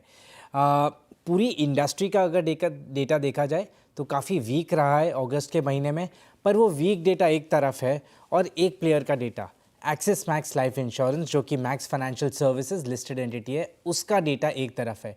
उसकी स्ट्रेंथ जो है अगस्त के महीने में बरकरार है। जो पिछले 5 महीने से हम देखते आए हैं स्ट्रेंथ जो बढ़ती जा रही है वो अगस्त के महीने में भी बरकरार है। और सबसे अच्छी बात यह है कि एक बहुत स्ट्रॉन्ग बेस पे पिछले 5 महीने पे इतनी स्ट्रेंथ दिखा रहा है। मतलब ऑलरेडी इतना स्ट्रॉन्ग ग्रो किया था पिछले साल यही 5 महीनों में, और हर महीने में उस स्ट्रॉन्ग ग्रोथ पे और स्ट्रॉन्ग ग्रोथ करता हुआ दिखाई दे रहा है। अगर डेटा की बात की जाए तो एक्सिस मैक्स लाइफ इंश्योरेंस के लिए स्ट्रॉन्गेस्ट ग्रोथ है अगस्त के महीने में, और वीकेस्ट ग्रोथ जो आया है वो है एसबीआई लाइफ इंश्योरेंस के लिए। एसबीआई लाइफ इंश्योरेंस के लिए तीसरा लगातार महीना रहेगा वीक ग्रोथ का, मैक्स के लिए 5वां लगातार महीना रहेगा काफ़ी स्ट्रॉन्ग ग्रोथ का। इंडिविजुअल नंबर्स की बात करें तो एचडीएफसी लाइफ के लिए ग्रोथ फ्लैट रहा है, पर बेस मिक्स था, मिला जुला था। न्यू बिजनेस प्रीमियम 10% से बढ़ा है, टोटल एपी 3% से बढ़ा है, रिटेल एपी फ्लैट है अगस्त के महीने में। ICICI prudential life week growth है, कमज़ोर ग्रोथ है, पर एक स्ट्रॉन्ग बेस पे आई है तो मार्केट उसे वो एक्सक्यूज़ करेगा। न्यू बिजनेस प्रीमियम में 18% का इजाफा है, टोटल एपी में 35% का इजाफा है, पर रिटेल एपी 13% से कम यानी कि घटा है। एक्सिस मैक्स लाइफ इंश्योरेंस मैंने जैसे कहा काफ़ी स्ट्रॉन्ग ग्रोथ, एक स्ट्रॉन्ग बेस पे ये strong growth. New business premium 20% से बढ़ा है, टोटल एपी 17% से बढ़ा है, रिटेल एपी भी 16% से बढ़ा है। एसबीआई लाइफ मैंने जैसे कहा वीक ग्रोथ, एक वीक बेस पे तो डबल नेगेटिव हो जाता है क्योंकि वीक ग्रोथ है अगस्त के महीने में और एक फेवरेबल बेस था जिस पे कंपनी अच्छा कर सकती थी पर नहीं कर पाई। न्यू बिजनेस प्रीमियम 30% से बढ़ा है, पर वो सिर्फ रिन्यूअल प्रीमियम की वजह से बढ़ा है। न्यू बिजनेस प्रीमियम में काफ़ी स्ट्रॉन्ग ग्रोथ नहीं आया है। टोटल एपी सिर्फ 1% से बढ़ा है एसबीआई लाइफ के लिए, रिटेल एपी 4% से कम हुआ है यानी कि घटा है। Finally LIC new business premium 17% से घटा है, टोटल एपी फ्लैट है और रिटेल एपी 5% से घटा है। तो ये पूरा डेटा, शुक्रिया यश जानकारी के लिए। आपकी स्क्रीन पर इस वक्त और एक्सिस मैक्स लाइफ के सबसे अच्छे नंबर आए और एसबीआई लाइफ के थोड़े कमज़ोर नंबर आए। एक बार एसबीआई लाइफ रखेंगे स्क्रीन पर, नंबर्स के बाद अगर आप देखें तो 1% की तेज़ी के साथ कर रहा है कारोबार, इनफैक्ट जब नंबर्स कमज़ोर हैं। और आज सुबह से ही इसमें हम देख रहे हैं एक रैली डेज हाई पर एसबीआई लाइफ। रचना जी, एसबीआई लाइफ इंश्योरेंस कंपनी का चार्ट देखेंगे 1800 के लेवल पर, कैसा लगता है आपको? और साथ ही अगर हम बात करें 6 महीने में 26% से ज़्यादा के रिटर्न मिले हैं एसबीआई लाइफ से। जी, एसबीआई लाइफ का जो चार्ट है अच्छा खासा पास्ट में इसने गिरावट देके 3-4 दिन का कंसोलिडेशन करा है रिसेंटली, और अब वो उसमें से निकल के अपस्विंग देने जा रहा है। तो अब ये जब तक 1780 के ऊपर रहता है, अभी 1806 पे जैसे आपने बताया फ्यूचर्स पे, अगर ये 1780 को होल्ड कर जाएगा तो गुड अमाउंट ऑफ चांसेस की अपसाइड पे हमें 1840 एंड 60 तक जाता हुआ इन अ वीक और 2 के टाइम फ्रेम में दिख सकता है। करंट लेवल पे हल्की सी कंसोलिडेशन हो सकती है 1800-1810 के बीच में, लेकिन 1780 होल्ड करेगा तो it is ready for a move to 1850 and 60। Okay, 1850 से लेकर 1860 तक के टारगेट एक्सपेक्टेड हैं एसबीआई लाइफ में। ये एक व्यू एसबीआई लाइफ पर। चलिए अब 4 का चौका का सीक्वेंस बताते हैं आपको। सस्ता ऑप्शन लेंगे हम मानस जायसवाल जी से। एफएनओ सुपरस्टार के लिए हमारे पास हैं रचना वैद्य, और चार्ट का चमत्कार के लिए कविता जैन जी के पास चलेंगे। साथ ही मिड कैप फंड हम लेंगे मयूरेश जोशी जी से। सस्ता ऑप्शन बताइए मानस जी, क्या पिक किया है? तो देखिए, अदानी एनर्जी सॉल्यूशंस में खरीदारी करने की राय रहेगी। इसके ऑप्शन में खरीदारी करनी है। स्टॉक ने अपने 10 और 20 डे मूविंग एवरेज को रीगेन किया है, तो मेरा समझना है कि स्टॉक में 820 रुपए के लेवल्स को टच करने का पोटेंशियल है। तो अदानी एनर्जी सॉल्यूशंस के 800 वाले कॉल ऑप्शन में खरीदारी करेंगे। 17 रुपीज के आसपास के प्राइस चल रहे हैं। 13 रुपए का आपको स्टॉप लॉस लगाना है और 25 रुपए के टारगेट सेट करना है। ओके, अडानी एनर्जी सॉल्यूशन ये हो गया सस्ता ऑप्शन के लिए पिक। एफएनओ सुपरस्टार के लिए रचना जी आपने क्या पिक किया है? जी, मेरी एक नजर नेस्ले पे है। In the midst of all the consolidation जो ब्रॉडर इंडाइसिस में हो रहा है, उसमें ये जो है थोड़ा बेस सुबह से अभी तक का बना के उसमें से निकलने की अटेम्प्ट कर रहा है।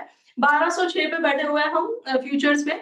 अगर हम 1190 इसमें होल्ड कर जाएंगे तो यहाँ पे कल आफ्टरनून तक 1225 और 30 के नंबर्स देखने की प्रोबेबिलिटी है। ओके, नेस्ले आपका बाय कॉल। कविता जी के पास चलते हैं चार्ट के चमत्कार के लिए। कविता जी क्या पिक कर रही हैं आप?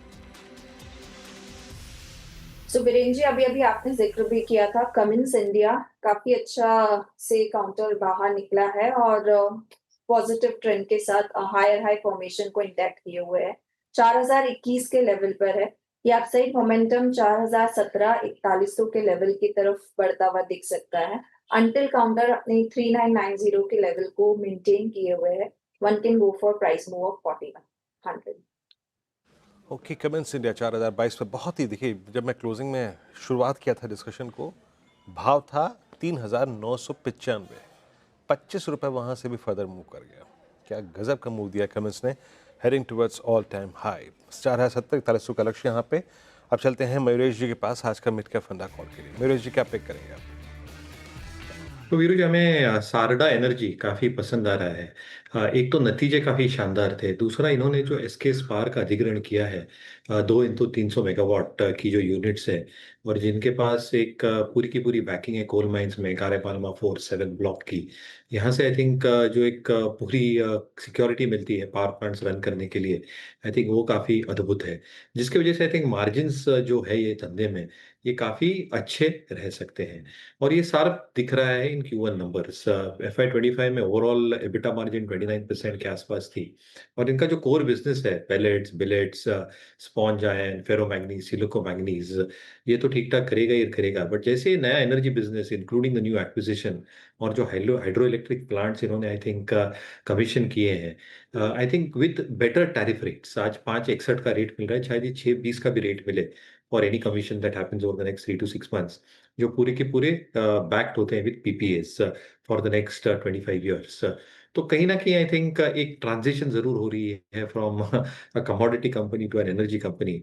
बैलेंस शीट की स्ट्रेंथ इक्वली स्ट्रांग है at this point of time, और इसलिए आई थिंक जब हम अर्निंग्स की एक ट्रेजेक्टरी देखते हैं, companies which have posted good set of numbers so far, और जहाँ पे अर्निंग्स ट्रेजेक्टरी ऐसी तगड़ी मेंटेन हो, जहाँ पे पूरी दुनिया एक अनिश्चितता से गुजर सकती है बिकॉज ऑफ ट्रम्प टैरिफ्स और अदरवाइज, ये कुछ चुनिंदा सेक्टर्स हैं जहाँ पे अर्निंग्स की एक जो एक तड़का है वो शायद बरकरार रह सकते हैं। इसलिए हमें सारदा काफी पसंद आ रही है। क्लियर डिस्क्लेमर, ये स्टॉक रिसर्च नोट द्वारा क्लाइंट्स को दिया गया है, क्लाइंट्स के पास इनकी पोजीशन हो सकती है। ओके, सारदा एनर्जी 580 पे आपका बाय कॉल। हमने शुरुआत की थी सस्ता ऑप्शन से, मानस जी का ट्वीट था, और एक एक करके लेके आइएगा। अदारी एनर्जी सॉल्यूशंस 800 की कॉल, 13 का लक्ष्य, 13 का स्टॉप लॉस, 25 का लक्ष्य है।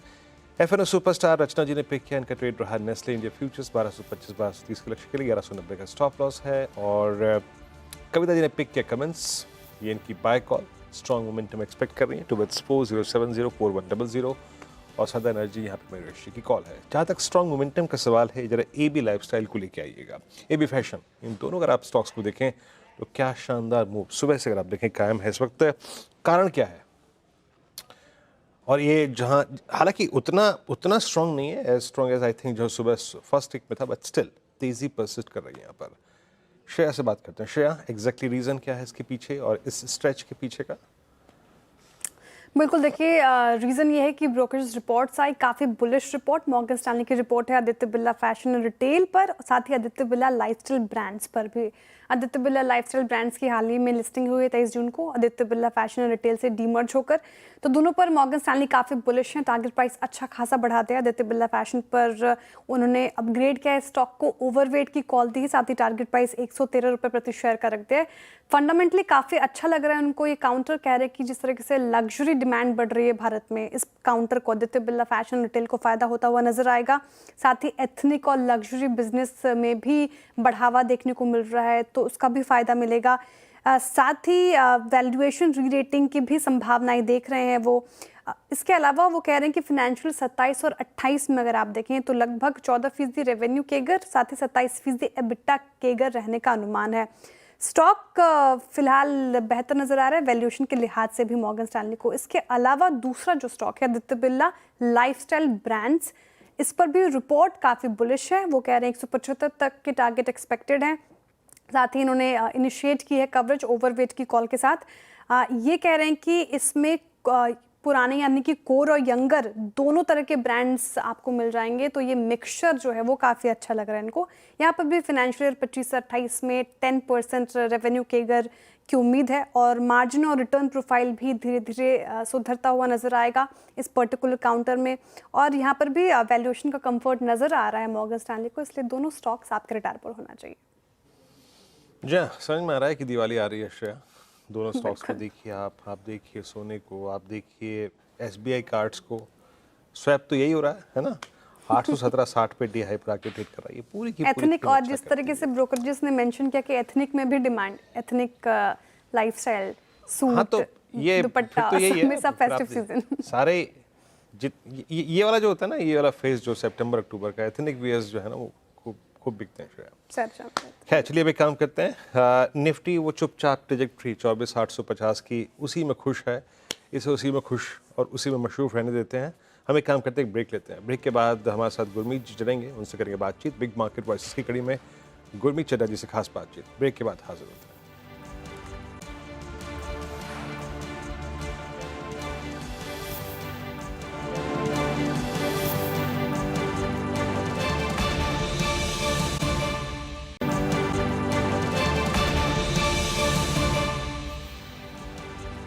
स्वागत है कार्यक्रम में आपका एक बार फिर से।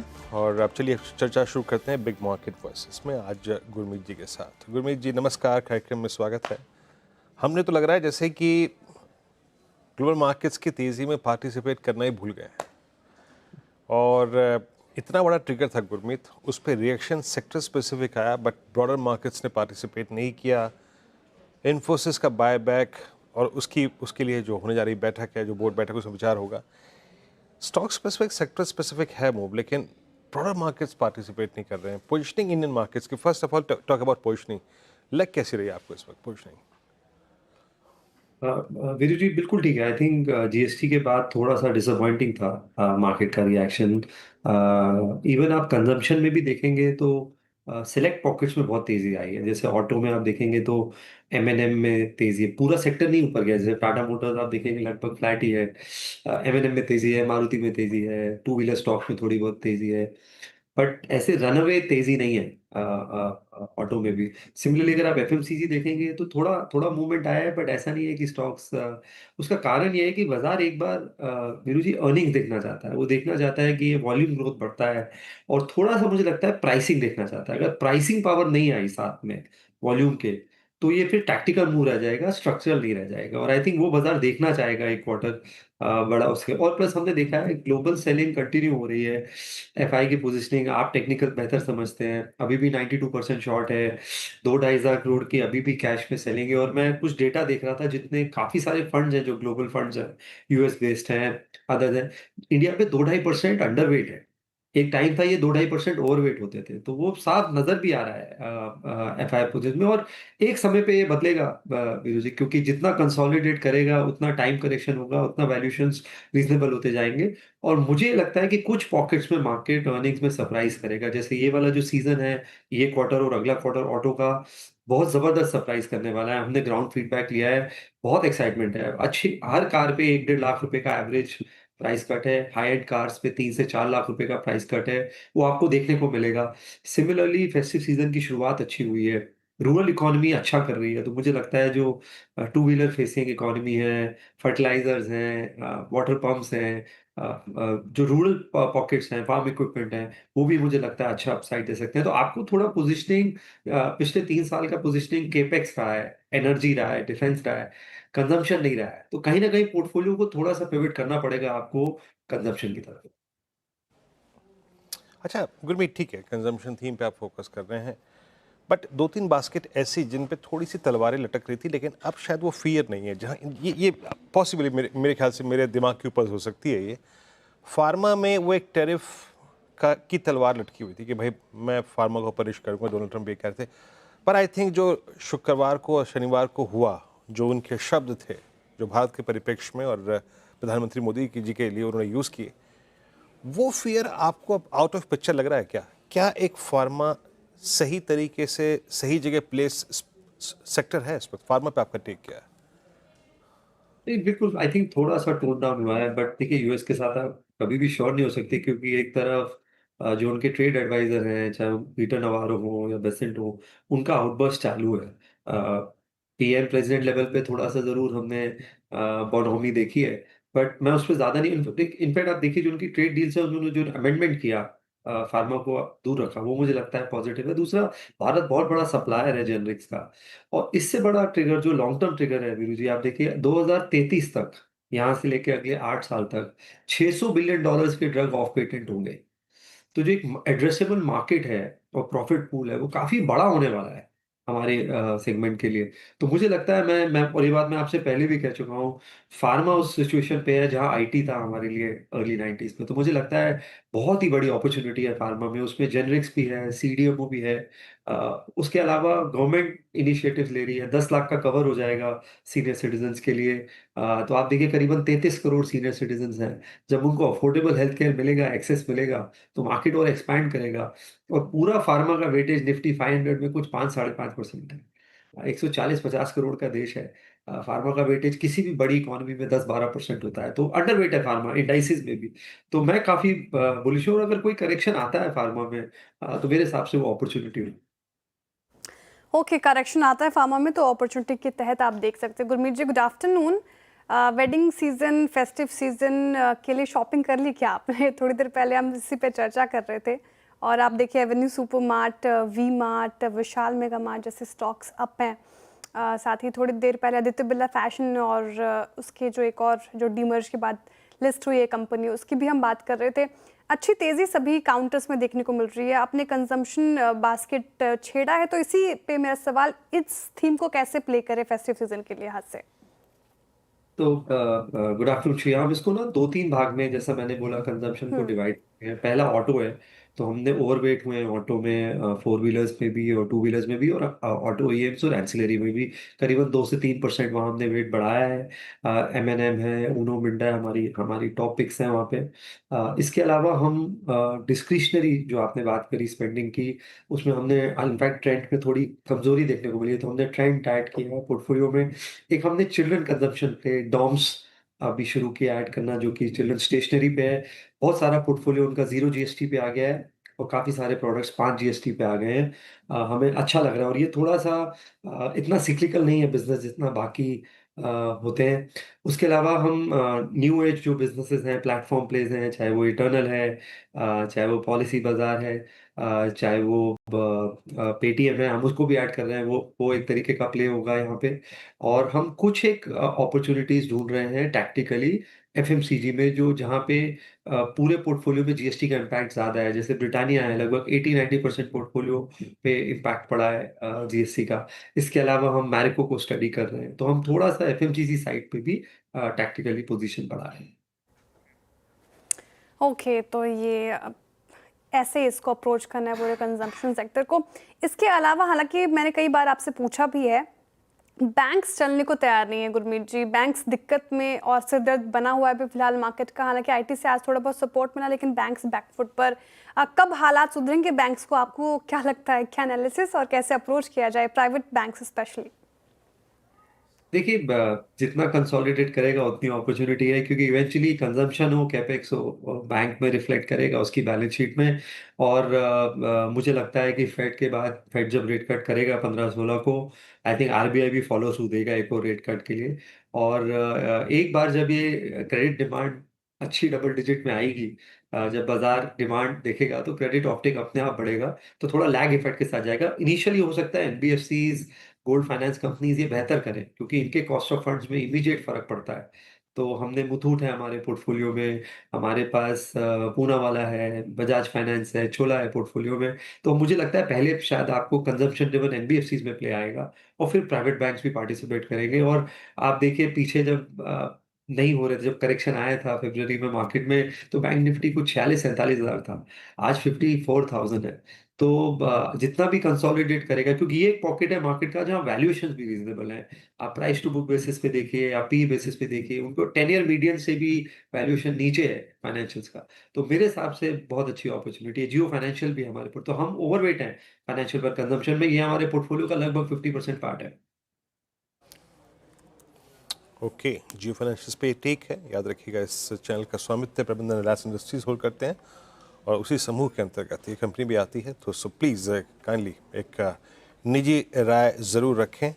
मैं अपना प्रश्न अभी भी थोड़ा सा ग्लोबली एसोसिएटेड स्पेस पे ही रखूँगा गुरमीत जी, क्योंकि आप अर्निंग्स की बात कर रहे हैं। जब तक नंबर्स नहीं देखेंगे आप कंफर्टेबल नहीं होंगे।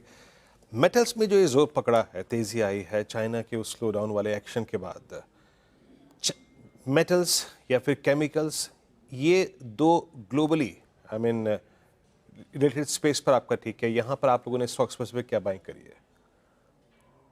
तो मैं कमोडिटीज पे बुलिश हूँ वीरू जी, क्योंकि मुझे लगता है जो वर्ल्ड एनवायरनमेंट है, डोमेस्टिक मैन्युफैक्चरिंग पे, डोमेस्टिक इंडिपेंडेंस पे बहुत जोर रहेगा, सारी सरकारों का रहेगा। और हम देख रहे हैं कि आसपास हो रहा है, पॉलिटिकल स्टेबिलिटी नहीं है नेबरहुड में, सप्लाई चेन्स रीवर्क हो रही हैं, बहुत सारे एफटीए साइन होंगे रीजनल लेवल पे। तो आई थिंक मैं कमोडिटी पे बुलिश हूँ। सारे सेंट्रल बैंक्स आप देखिए गोल्ड और सिल्वर ऐड कर रहे हैं, सऊदी ने सिल्वर ऐड किया है पोर्टफोलियो में, तो हम प्रेशियस मेटल्स को लेके ज़्यादा बुलिश हैं। इनफैक्ट हम पोर्टफोलियो में 10% वेट दे रहे हैं गोल्ड सिल्वर और कमोडिटीज को।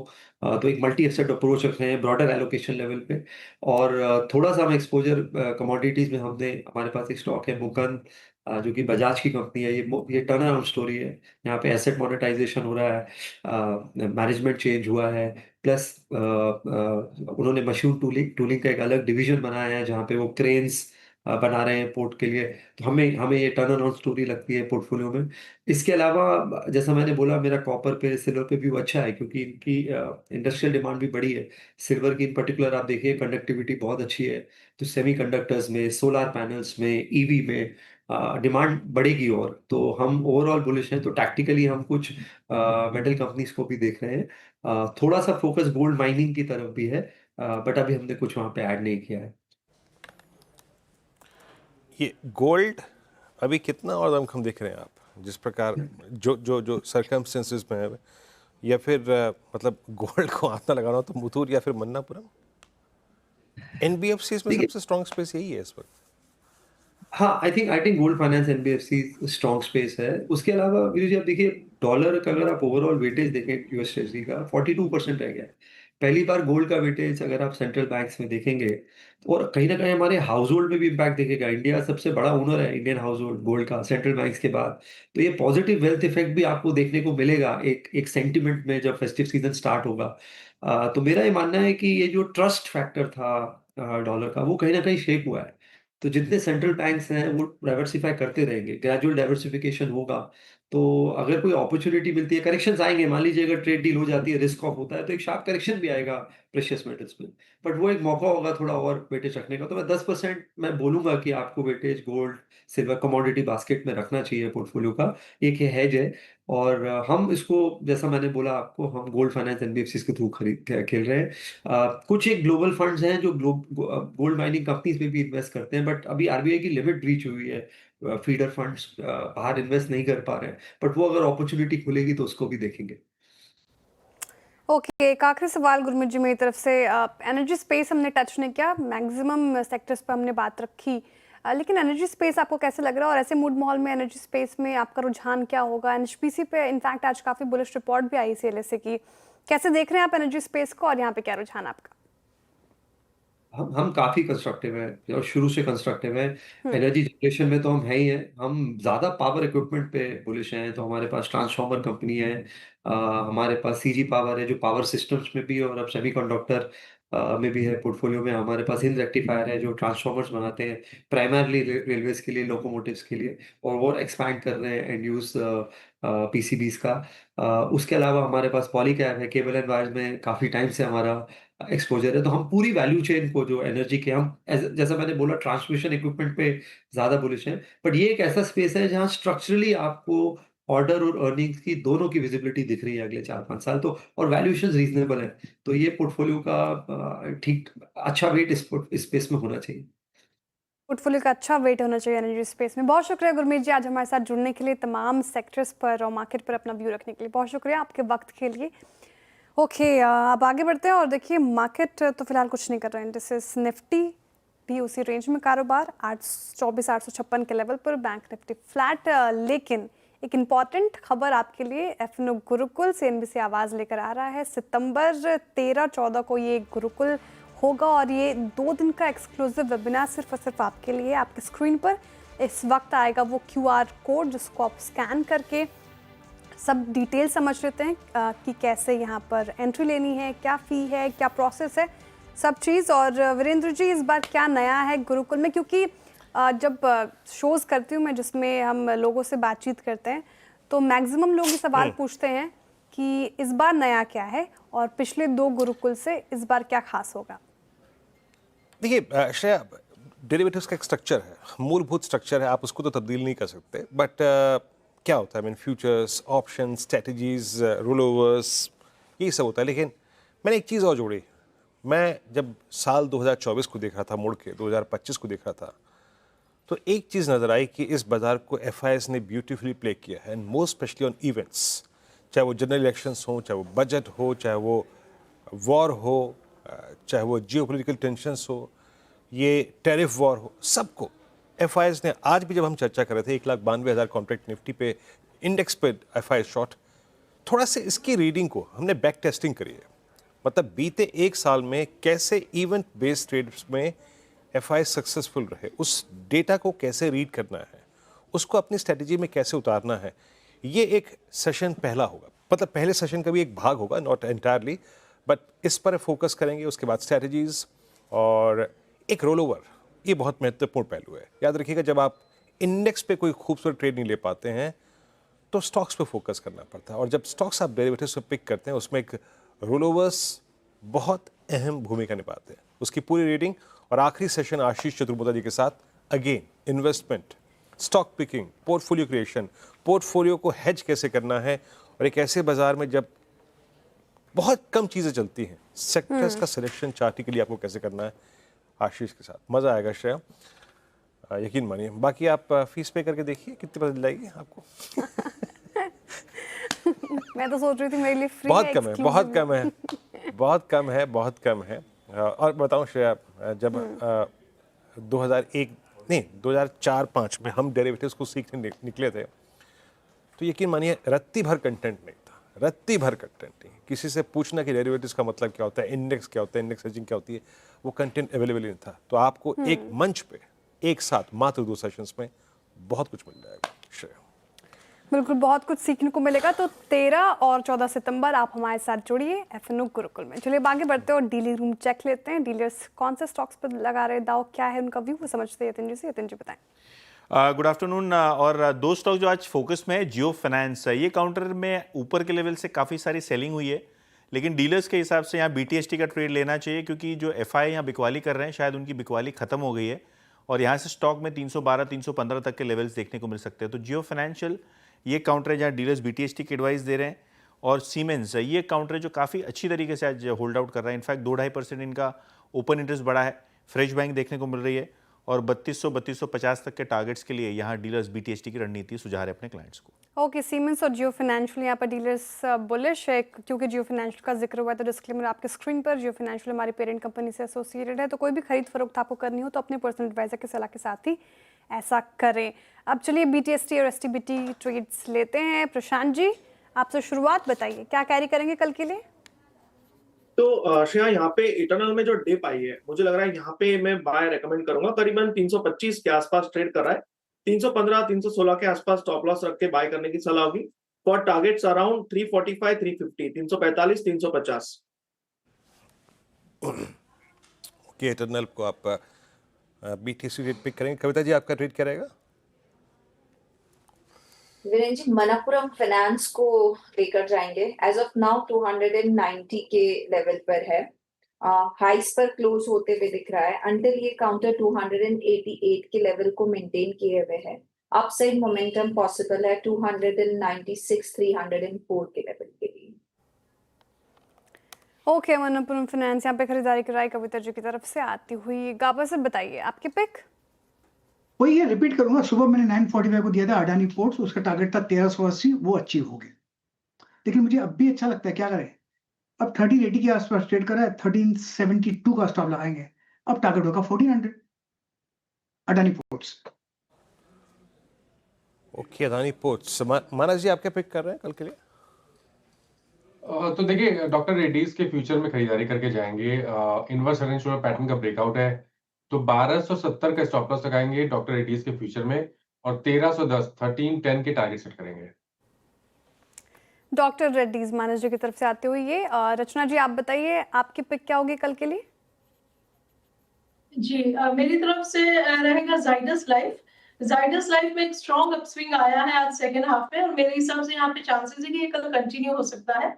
1040 पे है फ्यूचर्स, अगर हम इसमें एसएल लगा सकते हैं 1030 का, तो 1052 एंड 55 के टारगेट्स के लिए डिलीवरी ले सकते हैं। ओके, जाइडस लाइफ रचना जी की पिक। तो फिलहाल बीटीएसटी एसटीबी ट्रेड्स हो गए पूरे। चलिए अब एफएनओ सेटअप देख लेते हैं कैसा रहा। बताइए वीरेंद्र जी, ब्रेथ कैसी रही? यस सर, आप ब्रेथ इवनली पॉइज थी। जरा प्लीज डॉक्टर साहब दिखाइएगा लॉन्ग शॉर्ट, लॉन्ग अनवाइंडिंग और शॉर्ट कवरिंग के स्टैट्स। देखिए आईटी ने आज थोड़ा सा ब्रेथ को अच्छा किया, जिसका ना इवनली पॉइज, हर तरफ उतना ही अगर आप देखें तो जोर था, तेजी और मंदी के साइड इक्वली बैलेंस्ड। 94 लॉन्ग, 17 में शॉर्ट कवरिंग, उसके बाद 86 में शॉर्ट्स और लॉन्ग अनवाइंडिंग। प्रॉफिट्स कैश में कन्वर्ट हुए 16 में। लॉन्ग देखते हैं आइए कहाँ कहाँ पर था। इंटरेस्टिंग होगा, क्या आईटी इसमें था? नॉट एग्जैक्टली, आप कह नहीं सकते। मुझे शुरू में तो आपको दो सेंस दे रहा था कि इट्स शॉर्ट कवरिंग जो निफ्टी आईटी को ड्रैग कर रहा है, स्ट्रेंथ प्रोवाइड कर रहा है। देखिएगा Titagarh rail system, Glenmark, Zydus, PG Electroplast, doctor Reddy's. Rather आप ये कह सकते हैं कि आज फार्मा का दिन था, यहाँ पे अच्छी बाइंग नजर आई। Short covering Infosys, Wipro, Tech Mahindra completely short covering. Adani ports आज एक बहुत क्लीन स्विप था, 50 डेमा को पार किया, और अंबर एंटरप्राइजेस में स्ट्रॉन्ग मूव था। शॉर्ट बिल्डअप था पेटीएम में, भारत फॉर्ज, डिलीवरी। आज आज आज न्यू एज स्टॉक्स कोलैप्स हुए। बाकी सोना, बीएलडब्ल्यू प्रिसिशन, आईजीएल में यहाँ पर शॉर्ट बिल्डअप हुआ। और नेक्स्ट स्लाइड जहाँ पे प्रॉफिट कैश पे कन्वर्ट हुए बखूबी। नायका बहुत चला था, अगर आप देखेंगे पिछले हफ्ते स्टॉक, इस हफ्ते भी आज profit taking. Same case Polycab इस दौर के हाईएस्ट ट्रिजेक्टरी में। मेटल्स में सेल में, जेएसपीएल में लॉन्ग अनवाइंडिंग यानी प्रॉफिट्स कैश में कन्वर्ट हुए।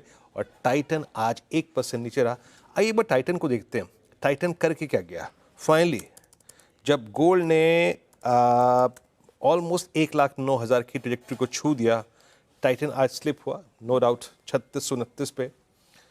वही सवाल है ना, 1,09,000, 1,10,000। श्रेया, मैं वो हम टाइटन में की मैनेजमेंट से बातचीत कर रहे थे अनुजर में। अब एक अमूमन अगर आप एक कम से कम अगर आप देखें एक हार भी लेंगे, आप ही अगर लेंगे, वो 4 तोले का तो होगा ही, 4 या 5 आप लेंगे सर, करवा चौथ आ रहा है। वो है नहीं, अभी हार की तो स्थिति नहीं है।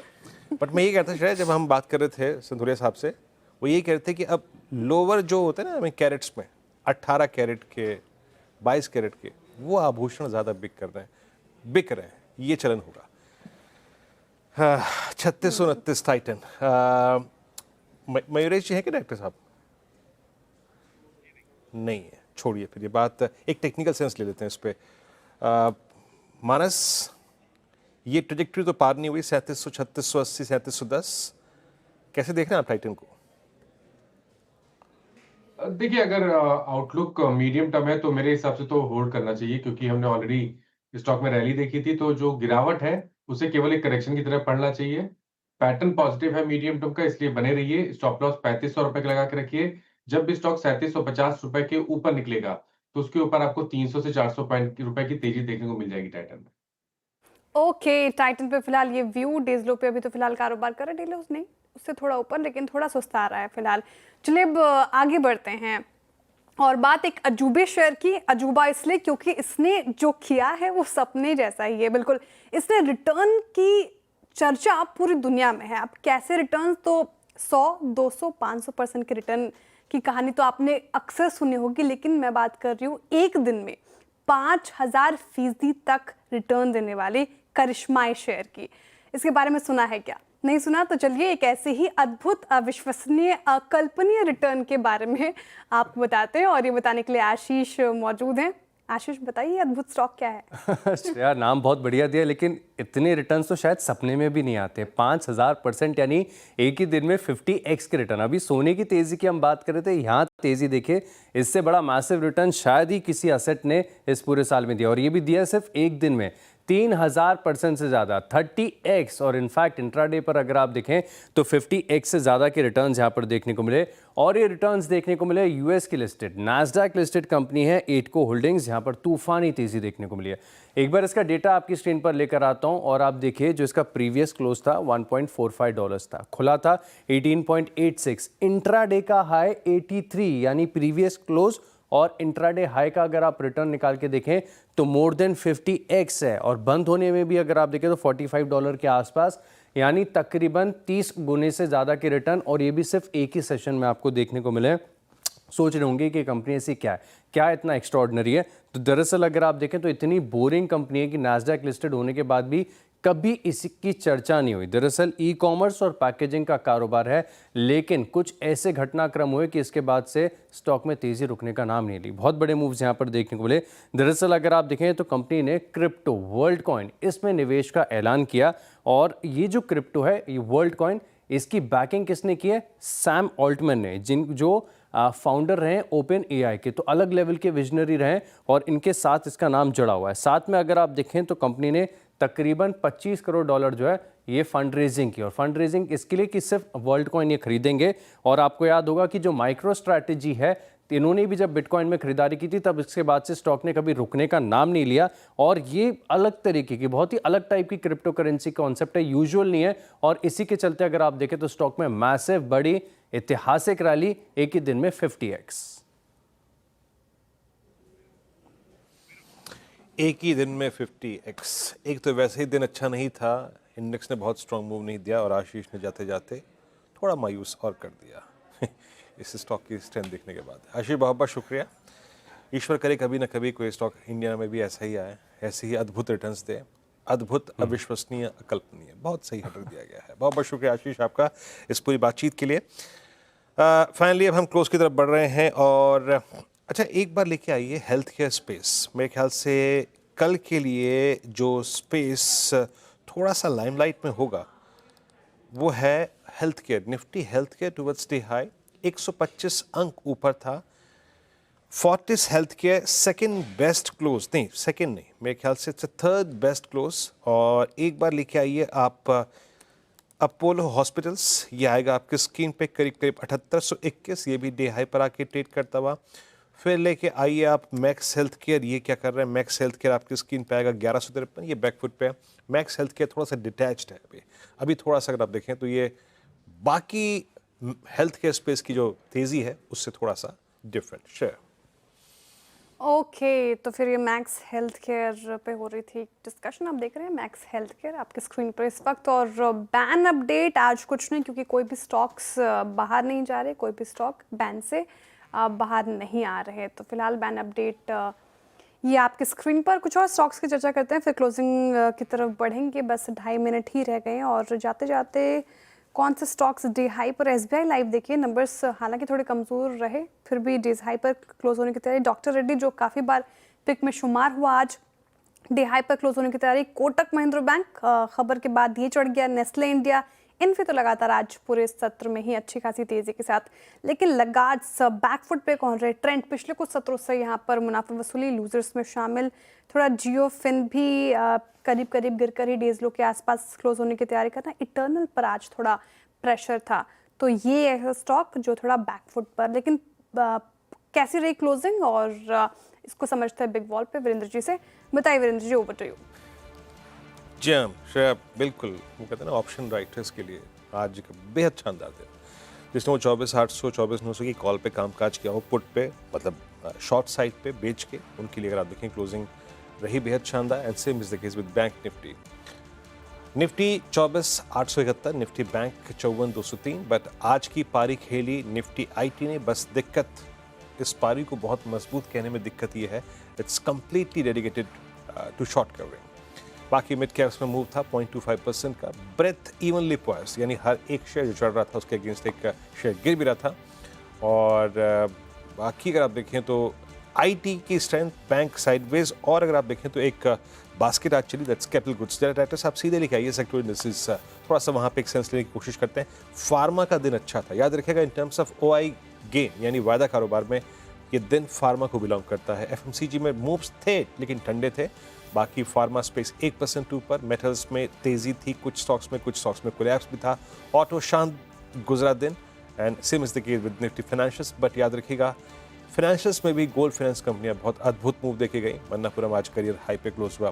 कैपिटल मार्केट थीम बैकफुट पे थे, realty, Nifty oil and gas index, PSU banks backfoot पे, डिफेंस बैकफुट पे रहा और same is the case with energy space, आज बैकफुट पे थोड़ा सा रहा। निफ्टी का आज का हीट मैप पे क्या ही है और उसमें अगर आप देखें तो गेनर्स को अगर आप देखें जहाँ पे तेजी थी आज, ये देखिए इन्फोसिस, डॉक्टर रेड्डीज, विप्रो। जैसे कि मैं कह रहा हूँ कि आईटी शॉर्ट कवरिंग थी लेकिन फार्मा एक स्ट्रेंथ लेके गया। डॉक्टर रेड्डीज में एक स्लोपिंग ट्रेजेक्ट्री से एक चैनल जो थी वो बाइसेक्ट हुई। अदानी पोर्ट्स क्या शानदार पारी खेली इसने, सुबह हमने ट्रेड पकड़ा था करीब 1360 पे, टुवर्ड्स क्लोज 34 रुपये ऊपर रहा। और इंश्योरेंस स्टॉक्स में एसबीआई लाइफ में एक रिवर्सल था, 1.5% का मूव यहाँ था। बैकफुट पे क्या क्या रहा, किन किन स्टॉक्स में प्रेशर रहा आज इस क्रम में। ट्रेंट एटर्नल में प्रॉफिट बुकिंग हुई, पूरा का पूरा अगर आप देखें ये जो न्यू एज स्टॉक्स का क्लास था उसमें प्रॉफिट टेकिंग रही। Same is the case with Nykaa, taxi में, जियो फाइनेंशियल सर्विसेज। टाइटन बैकफुट पे रहा 36-34 पे, एक ऐसे दिन जब गोल्ड ने स्थापित किया। निफ्टी शर्ट आपकी स्क्रीन पे लगभग 24,876, आधा % ऊपर। निफ्टी बैंक लगभग 54,223। ये क्लोज थोड़ा सा अगर आप देखें जब एडजस्ट होगा थोड़ा सा बैकफुट पे आएगा, बट स्टिल याद रखिएगा इस क्लोज का भी एक महत्व है। ये पिछले 2 दिन की हाईएस्ट ट्रैजेक्टरी को पार करके क्लोज हुए। लेट्स सी जो अब तक हो ना सका वो क्या कल हो पाएगा, ये तो बाकी बुधवार ही बताएगा। श्रेया बताइए आपका आज पंचनामा में कौन है? जी बिल्कुल, मार्केट का पंचनामा में आज हमारे साथ होंगे अरुण कुमार मंत्री फिनमार्ट से, जो कि आपकी क्वेरीज को एड्रेस करेंगे। सीएनबीसी आवाज़ के सभी सोशल मीडिया प्लेटफॉर्म्स पर 3:35 पर अब मार्केट का पंचनामा में हमारे साथ जुड़िए और जो भी आपके क्वेरीज हैं पोर्टफोलियो रिलेटेड वो हम एड्रेस करने की कोशिश करेंगे। मंत्री जी से मुलाकात एक छोटे से ब्रेक के बाद सोशल मीडिया प्लेटफॉर्म्स पर। सुबह होगी मुलाकात बुधवार को टीम के साथ। नमस्कार।